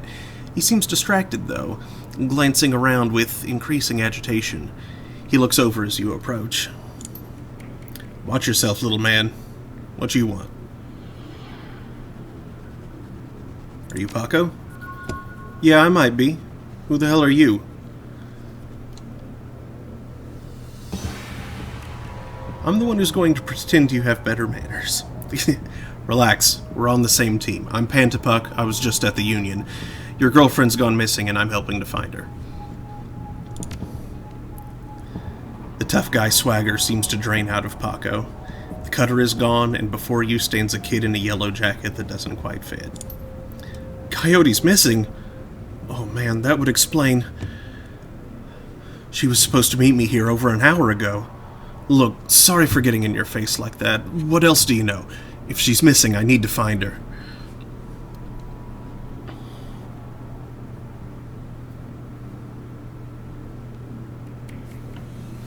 Do you know a fixer named Mr. Delilah?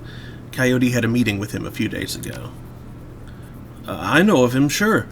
Blake doesn't allow any cutters to take side gigs, though, so I got no reason to deal with him. Coyote hasn't said anything about taking new work. Wait a minute. Drek, I know where she went. Damn, why couldn't she wait? Damn it! Paco, slow down. Where did she go? The Royale Apartments. The landlord, Stevie J, runs a drug ring out of that hellhole. Coyote grew up there. Doesn't like to talk about it much. She's been looking for a way to settle the score with that guy for years. A few days back, I heard Mr. Delilah was looking for runners to steal some sort of item out from under Stevie J's nose. She must have taken the job, I'm sure of it. And if his thugs caught her... I'm going over there. You coming? Let's see. One more thing. Coyote had a receipt for some zebra meat from a place called Maury's Meat Market. Ever heard of it? Zebra meat? What? Look, that shop's just down the block if you want to check it out. But I'm going to the Royale, with or without your help. What's it going to be?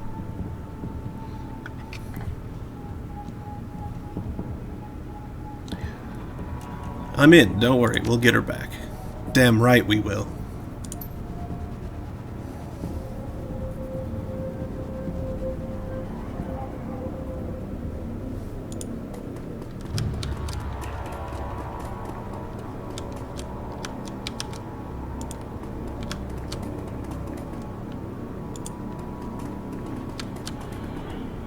I got dog on a stick here.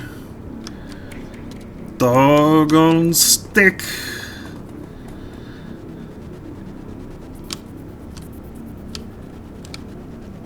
Many.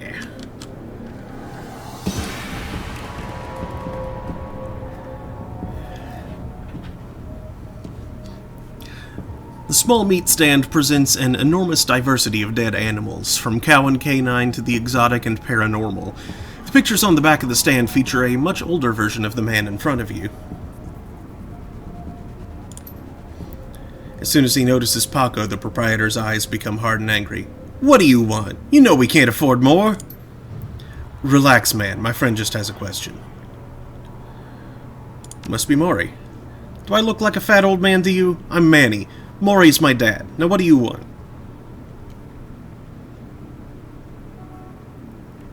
What would someone want to buy zebra meat for?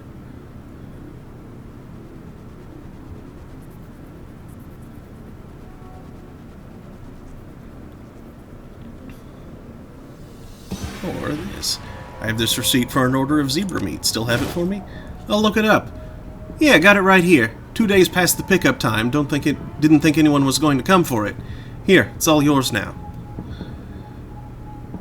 What would someone want to buy zebra meat for? Some people eat it, but I wouldn't recommend that. Tough as nails. We mostly sell it to corp security teams who use it to reward their hellhounds. The flamers go crazy for the stuff for some reason. Oh, Trek! That's why Coyote wanted zebra meat. Everyone talks about the pet hellhound Stevie J keeps locked up somewhere in the Royale, and if she never picked it up. Whatever. Anything else? Do you know someone named Coyote? Nope, I don't go in much for that shaman stuff. What's your problem with Paco? Why don't you ask him? The hell's that supposed to mean? It means that your gang likes to stroll through here and relieve us merchants of our nuyen. My dad stood up to them, and he's still in the hospital. Look, that's not my problem. I'm at the bottom of the cutter ranks anyway. I couldn't do dreck about that even if I wanted to. Tell that to my dad. I don't have time for this. We need to find Coyote. You're right, Paco. Let's get going.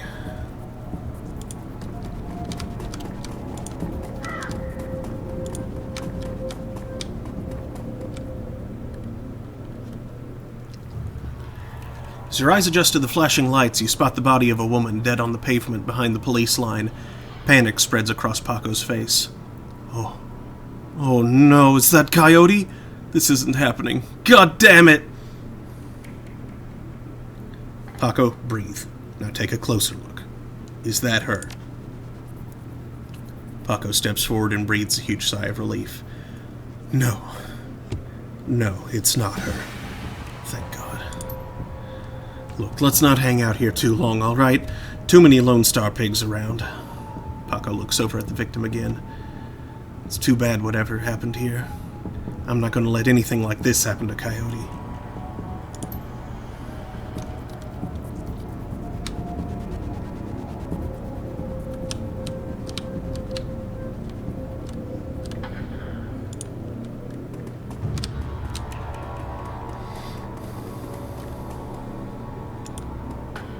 Want to buy some BTL?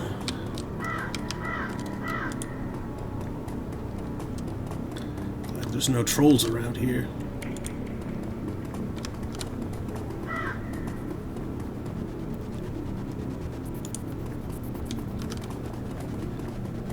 No way, Blind Lucy?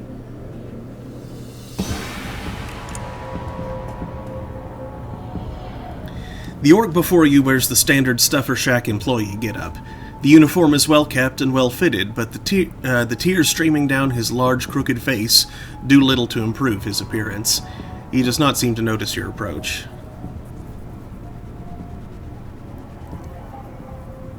I take it you knew the victim? Yeah. What's it to you?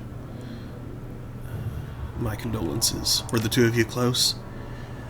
Thanks. Sorry, we're just not used to folks being too friendly around here. The orc wipes some tears away with a dirty napkin. Yeah, we were pretty close as co-workers go. Blind Lucy and I worked here at the shack for 3 years together. Started on the very same day. Blind Lucy? Well, Lucy wasn't completely blind, but she was legally blind. She had to wear these huge glasses and hold things right up to her face. But she got new eyes about a year ago. Any idea how she scored the new eyes? No, she wouldn't talk much about it. Just called it her stroke of good luck. I guess that luck ran out. Seen anyone strange in the store lately? I see weird stuff every day. It's a Stuffer Shack. But no, nothing stranger than usual. Did Lucy have any enemies? Well, I'm not sure. I know she had an ugly breakup with her boyfriend after getting those new eyes put in. The guy was pretty upset for some reason and wouldn't leave Lucy be until she filed for a restraining order. That all seems to die down a while ago, though. When was the last time you saw Lucy? Here at the shack earlier today. I think she was heading to the market to meet a friend. Hell, I was going to join her on my way home, but we got some last-minute customers. That's all I needed to know. Thanks for your help, and I'm sorry for your loss.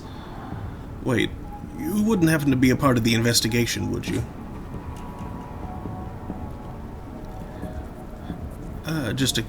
In my own way. Why do you ask? Well, Lucy had this necklace. An intricate little carving of a dragonfly on it. Wore it every day. Said her mom gave it to her when she left Denver. Anyway, you know how Lone Star is. All of her stuff will be bagged and placed in evidence storage until the 7th world awakens. I just thought if you could somehow get that necklace back before Lone Star cleans everything up, I could send it back to her family. I feel like I owe her that much.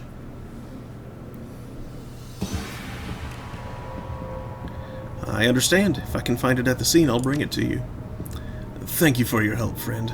You know where to find me.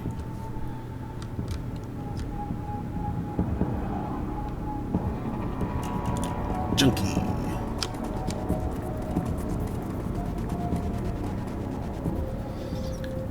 Hey guy, you have any extra Nubian? Just need some super zoom for the shack from the shack over there.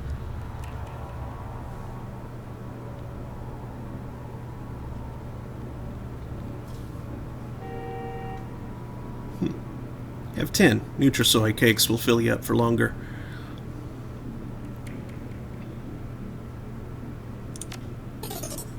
Thanks, chummer. That'll be nice. Come on, guy. Let's go find Coyote. Okay, I'm ready.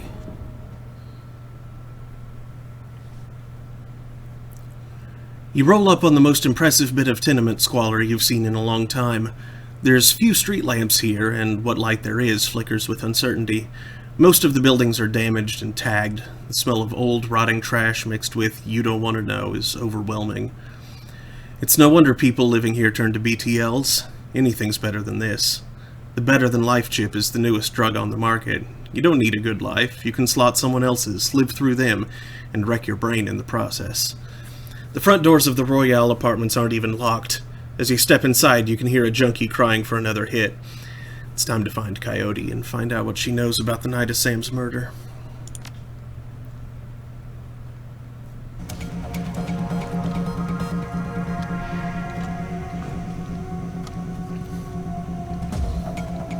The Royale apartments.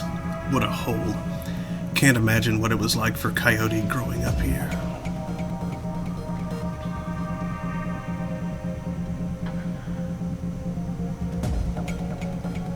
These poor people. What a waste.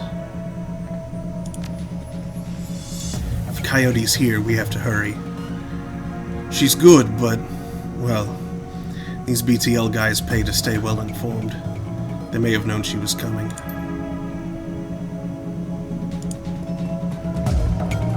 Psst. Hey, you.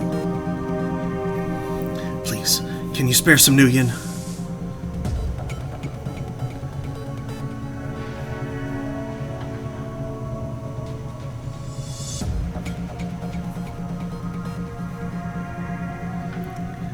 My cred stick's a little light too, lady. What can you do for me in exchange? I got nothing left to give, guy. It all goes to BTLs. Everything. Please, just a few Nuyen. Maybe I can cred you for some information. Have you seen a woman come through here today? Armed and looking for trouble? Yes. No! Hell, what do you want me to say? I'll tell you anything. Everything. Please! She drops to her knees, pleading. I'm sorry, but I can't help you. You should leave this place if you can. But that doesn't make sense. The BTLs are here. I just need something. She collapses, whimpering, and seems lost to this world. Sad old man. More of them. Like a lazy pigeon, he watches you approach. You're not from round here, are you? I don't want any trouble.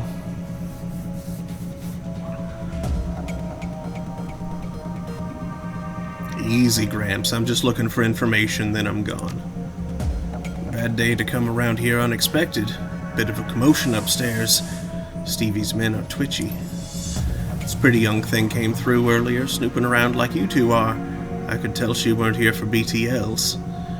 Don't know how she got upstairs, but there was a lot more gunfire than there usually is this time of day. That's not good. Did you see her come back down again? Nope. A couple of Stevie's men came round, asking what anyone saw. Kept my mouth shut, I did. Where's Stevie holed up? He's got the whole top floor all to himself. Fancies he's the king around here.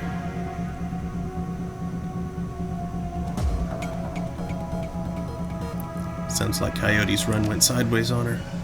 Hey, old man, you know how to get upstairs? You've been right friendly, but I can't get on the wrong side of Stevie J. I'm sure you understand. You've already stuck out your neck to help us. We'll find another way.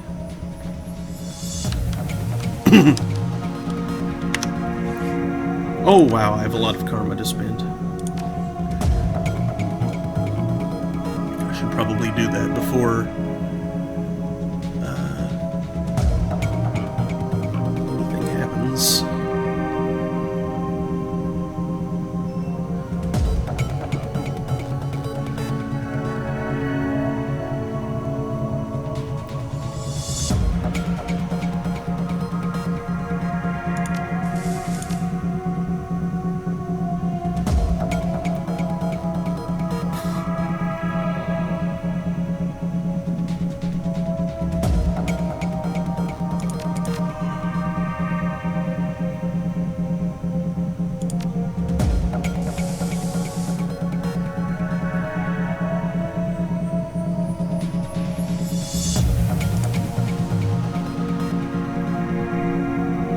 Nice.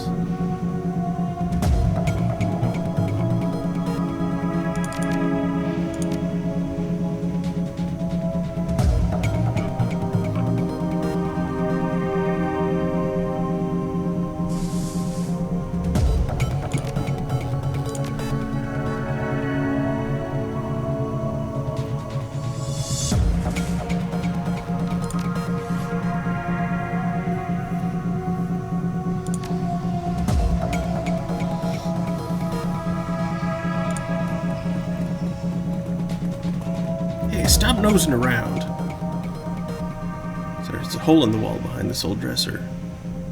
There's the dresser. The wall is crumbling here. Through a hole you can see a rickety stairwell leading up. Send your drone through the hole. Your drone fits through the wall, snakes to the right, and back around to open the apartment door from the inside. How rude.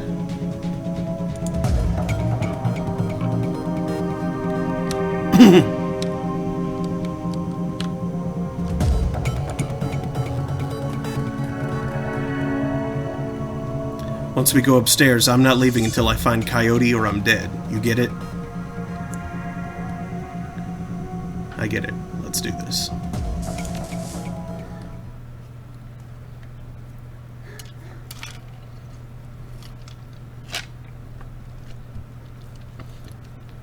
Stevie J's penthouse apartment might have been nice at one point in time.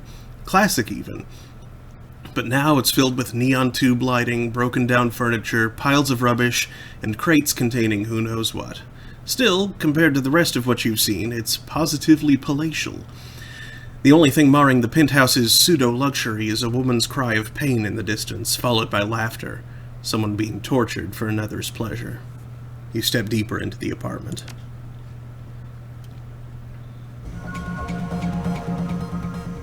Huffing and puffing, you reach the top of the stairs. Looks like Stevie J doesn't use them much, if at all.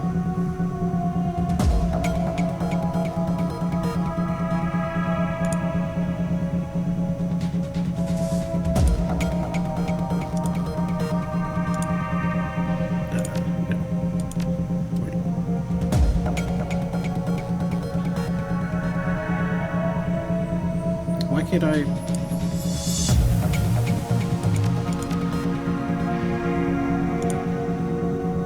Why can't I act?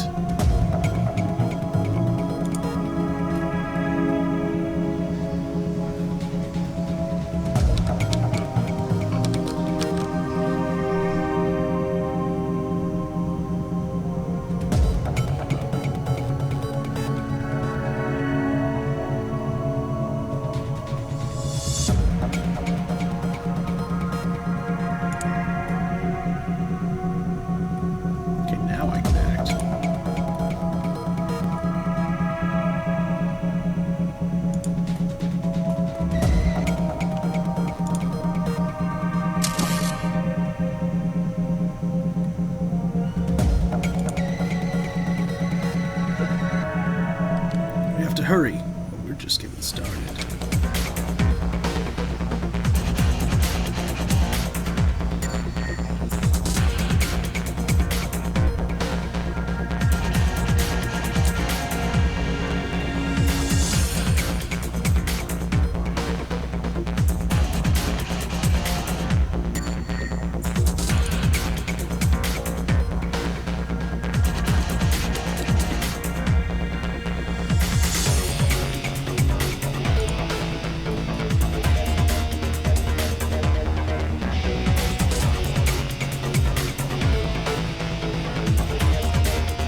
floor is quiet, save for the loud humming of fluorescent lights. Seems like you have the drop on Stevie J and his men.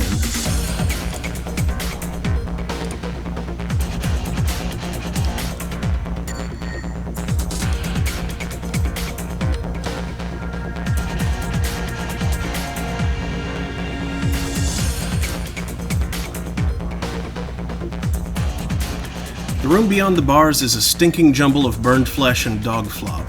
An enormous hellhound, its fur streaked with whip marks, growls low. The eyes of a second hellhound burn menacingly in the corner. Shove the zebra meat through the bars. The hellhounds devour the zebra meat in a few massive bites, and they let out a contented growl.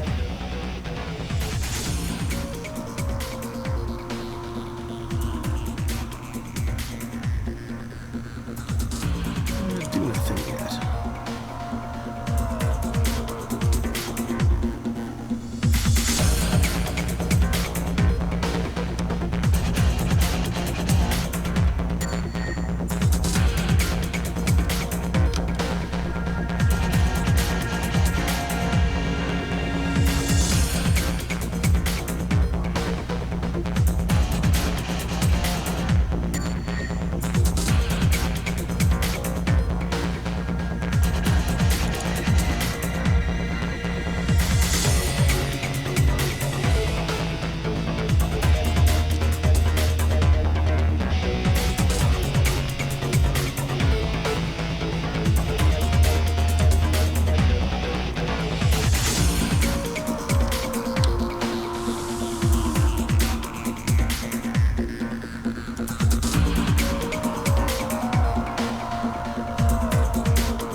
Hey, what are you doing up here?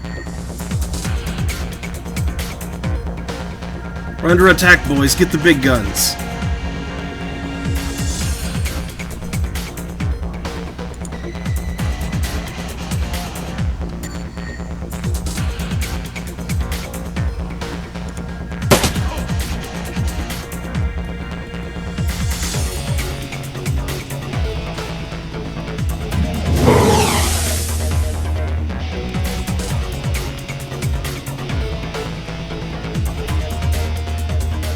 A raspy, manic voice booms over the penthouse PA system. You really think you can come in here and shoot up my place? Do you know who I am?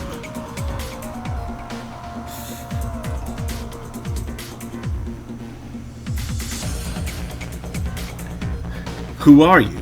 Don't you want to know who I am?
Open the door.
Miss? But no, I can't. And with a bloody gurgle, Stevie J is no more.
About time you got here, Paco.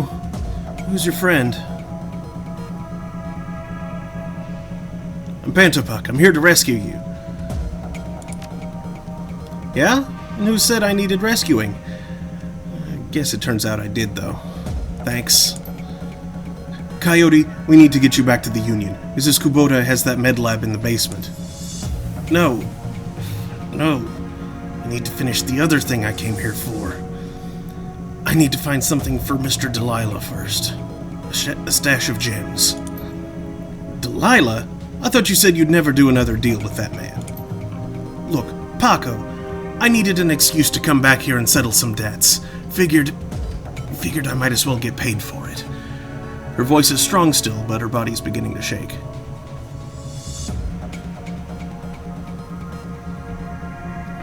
Paco, help her back to the Union. I'll find those gems for you, then meet you there.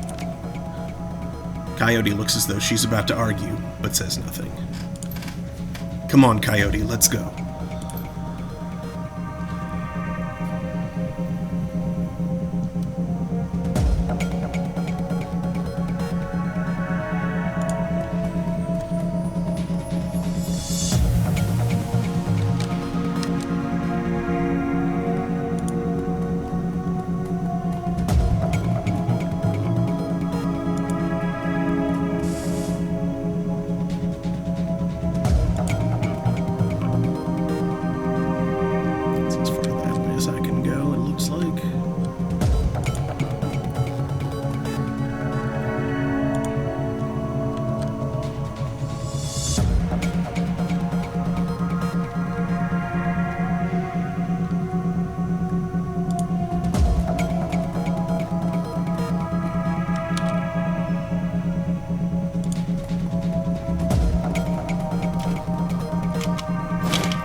Stevie J's passcodes.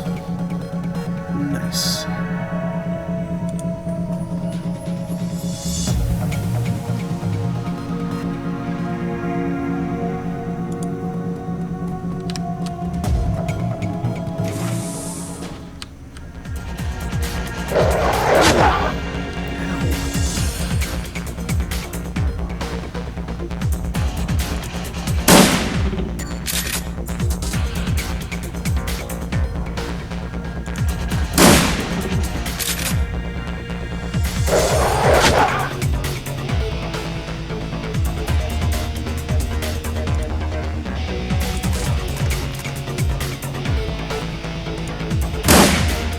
Miss.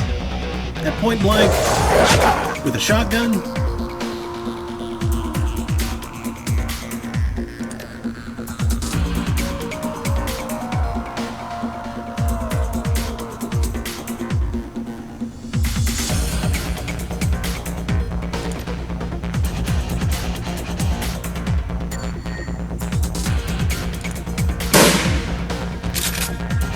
For real?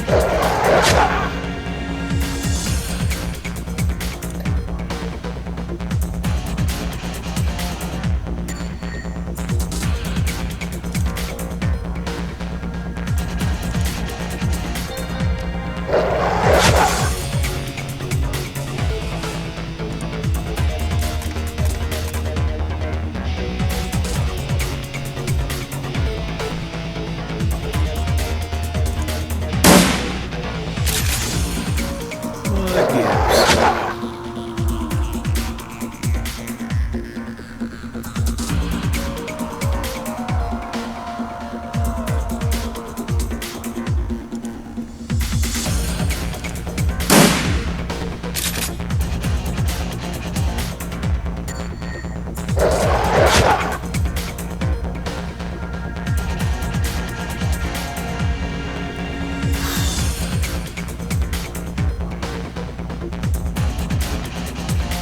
Not going well.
Yep, I'm gonna die.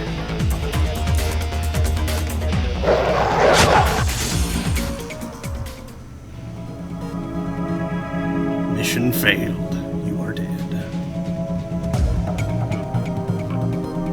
How far back does restart level take me?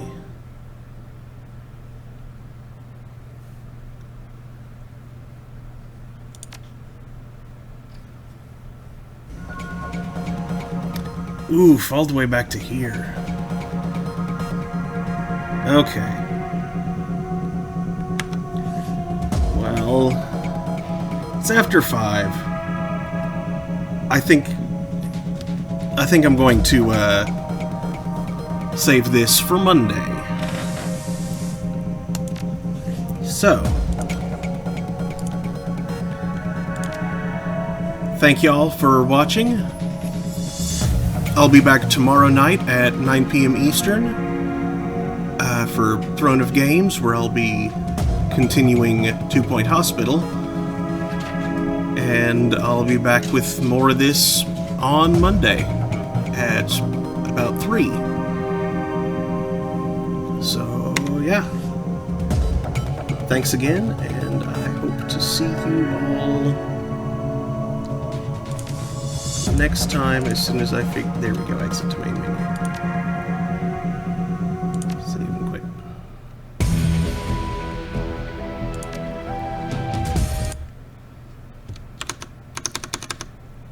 There we are. Later, y'all.